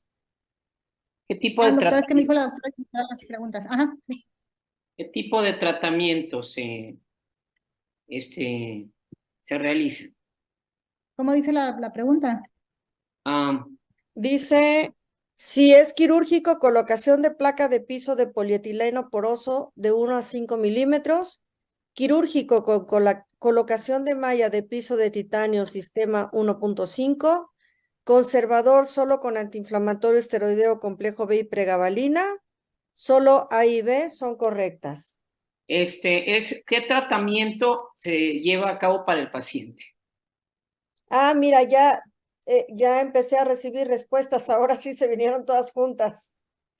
Ok, bueno, sí hay muchas respuestas, la anterior era la B, la anterior sí estuvieron contestando muy bien y supongo que ya estarán empezando a contestar también en esta.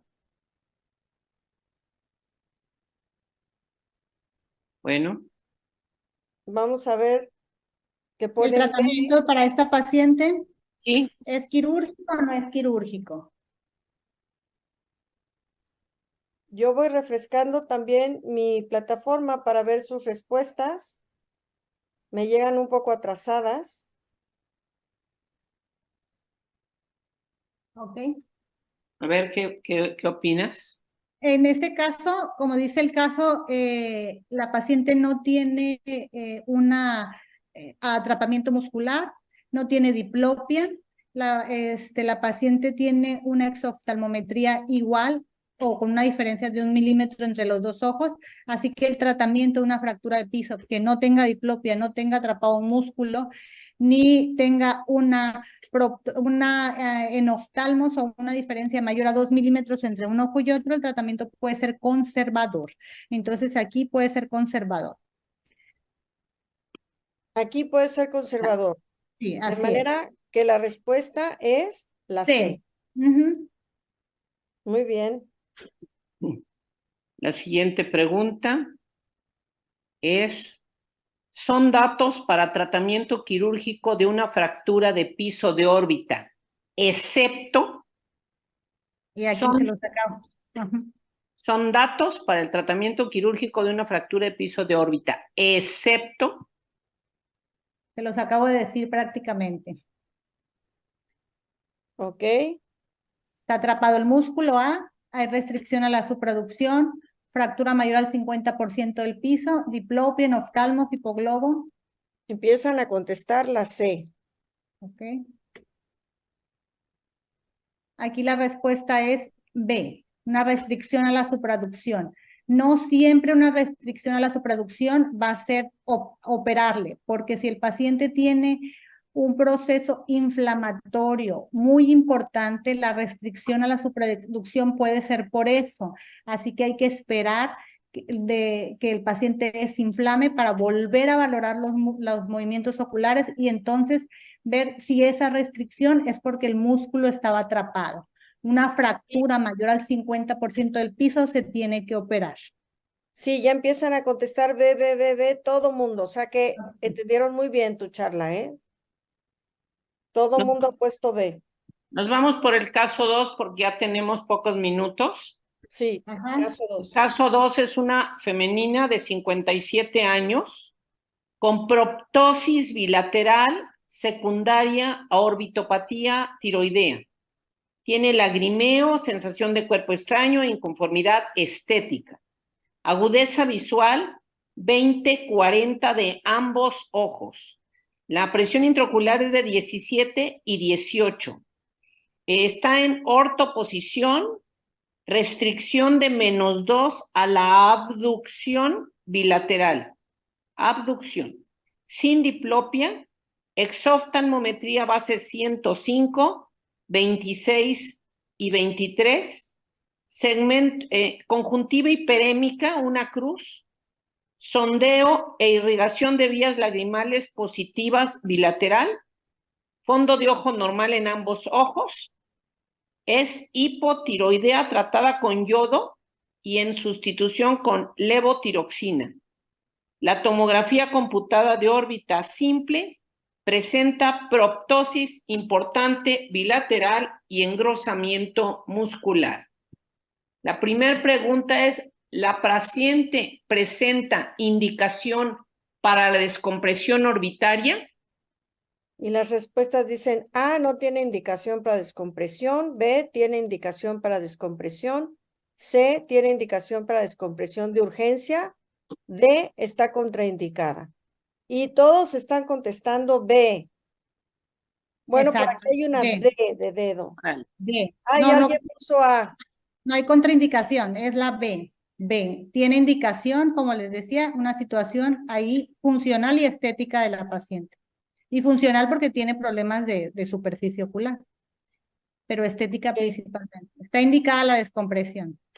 Está indicada y por ahí contestó 2 que 3 han puesto la C como si fuera de urgencia.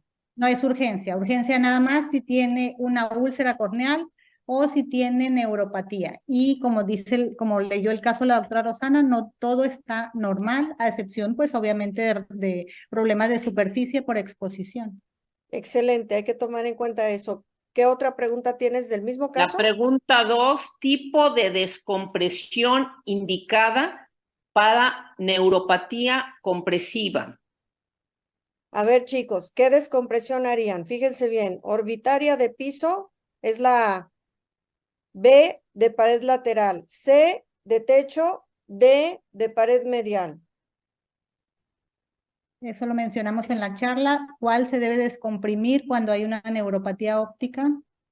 Aquí ya empiezan a contestar la D de dedo. Así es, D. Muy bien. Muy bien. Y La la número 3, indicaciones para para descompresión orbitaria, excepto, indicaciones Ok. para descompresión orbitaria, excepto. A ver, entonces, descomprimirían en todo esto, pero excepto la A, situación estética, la B, queratopatía por exposición, la C, anticuerpos antitiroideos elevados, la D, neuropatía. ¿Cuál sería la respuesta? Empiezan a excepto, contestar la C, todos de C. acuerdo. Bueno, por aquí Todos hay de acuerdo. una A, No, la pero situación mayormente estética están es una contestándote C, Maricruz. C, así es. La respuesta es C. Miren, estamos en tiempo, pero tenemos una tercera pregunta. ¿La hacemos, Silvia? Sí, sí, sí, sí. Sí. Pregunta número 3. Perdón, caso número 3, no pregunta. Caso número 3.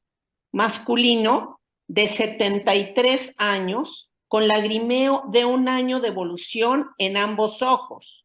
Refiere múltiples consultas con tratamientos para infección y alergia sin mejoría. Se realiza sondeo e irrigación en ambos puntos lagrimales. Negativo el pase de solución y presenta signo de la fuente positivo bilateral, con dermatochalasis y glándulas de meibonio congestionadas. Agudeza visual, segmento anterior y posterior, sin alteraciones. Entonces, la primera pregunta es, ¿cuál es el diagnóstico de este paciente? obstrucción de vía lagrimal alta, obstrucción de vía lagrimal baja, dacriocistitis crónica agudizada o todas las anteriores. Aquí empiezan a contestar alta, alta, alta, la A. Están contestándote mayormente la A, Maricruz. Ok, muy bien. Entonces, ¿cuál Muy es? bien. La letra A, el signo de la fuente es, o cuando hay el punto lagrimal epitelizado, es una obstrucción alta, hasta no demostrar lo contrario, ¿no? Perfecto, la respuesta es la A. Y el tratamiento sería puntoplastía con intubación monocanalicular, dacrio-intubación cerrada, dacrio-cistorrinostomía abierta o endoscópica o sondeos. Empezamos a ver algunas respuestas. Vamos a ver qué nos dicen.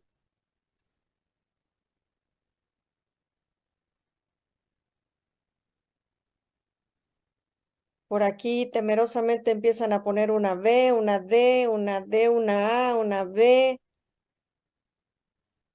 Ok, muy bien, es B. B porque es lo que normalmente hacemos en las obstrucciones altas, una dacrointubación cerrada. Sin embargo, con los nuevos sustentables que les hablé, se pudiera hacer nada más con una intubación bicanalicular o monocanalicular, pero con ese tipo de sustentables. En este caso, actualmente lo que hacemos es una dacrointubación cerrada. Ok, muy bien. La O sea que la última respuesta correcta es la B. La última, es indicación para dacrio-cisto-rinostomía abierta. ¿cuándo hacemos dacriocistorrinostomía abierta? Fíjense, chicos, ¿qué contestarían ustedes? En obstrucción de vía lagrimal baja, en dacrointubación cerrada fallida, en dacriocistitis crónica o en todas las anteriores. Una dacriocistorrinostomía, ya sea abierta o endoscópica. ¿Cuándo se hace? Empiezan a contestar la B, la C, la D y empieza a dominar la D. D, en efecto. Mira, Puede ser Miguel A, Huerta, D, que sabe mucho de esto, ya dijo que es D. Sí, muy así es. Puede usarse, puede hacerse cualquiera de las anteriores, ¿no? Todas las anteriores, ya sea una obstrucción baja, ya hicimos una dacrointubación, no funcionó, entonces podemos hacer una dacrocistorrinostomía o un paciente que tuvo una dacrocistitis crónica, infecciones crónicas, pues estos van directo a una dacrocistorrinostomía, ya sea abierta o endoscópica. Todas las anteriores. Muy bien. Pues Muy eso bien, es todo. Maricruz, eres fenomenal. Bueno, Muchas gracias a las dos. Regina y Maricruz han iniciado este curso. Imagínense, 10 horas de trabajo, 10 altas especialidades. El repaso más sucinto, más importante de los 10 temas por profesores que lo dominan perfectamente para que ustedes puedan realizar un repaso académico y se puedan exponer también a cómo contestarían estas preguntas. De veras, muchas gracias. A ver si... Maricruz nos está mandando aquí un comercial. sí es. Maricruz. Ya no te escuchas, Maricruz, pero dice el curso de oculoplástica 2023 con un póster muy bonito en Mazatlán, 6 al 8 de octubre, y con puntos del Consejo Mexicano de Oftalmología. Bueno, Muchas gracias, doctora. Es que se me cortó. Les decía que aquí estoy en el hotel donde va a ser el congreso porque estoy probando que todo esté excelente para cuando sea el congreso. Muchas wow, gracias. claro, estás enorme, Maricruz, muy bien, felicidades. Muchísimas gracias. Chicos, Hasta luego. hemos terminado el primer día.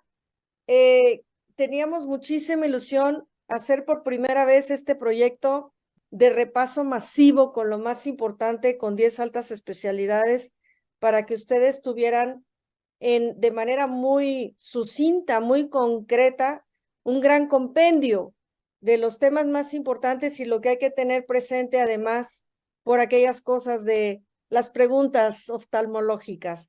10 especialidades en 10 horas, de lunes a viernes solamente esta semana. Mañana tendremos glaucoma y catarata. Sandy Dixon y Priscila Cruz estarán con nosotros. ¿Sí lo dije bien? Sí, ¿verdad? Sí, y además, Estarán con nosotros de 7 a 9.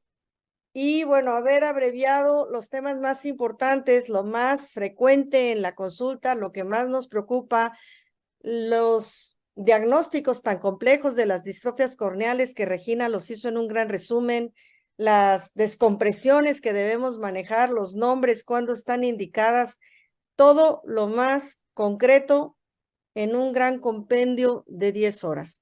Mañana los esperamos a las 7. Chicos, muchas gracias por haberse conectado. Recuerden que a veces, si tarda mucho su Wi-Fi, se bloquea y tienen que estar refrescando la hoja, pero nada que no se pueda. Después nos dirá Dani de Sameni si fuera posible dejarlo on demand para los que perdieron los inicios. Bueno, no les fue tan mal en las preguntas, ¿eh? Gracias a los que estuvieron contestando y ya se pueden ir a cenar. Bienvenidos.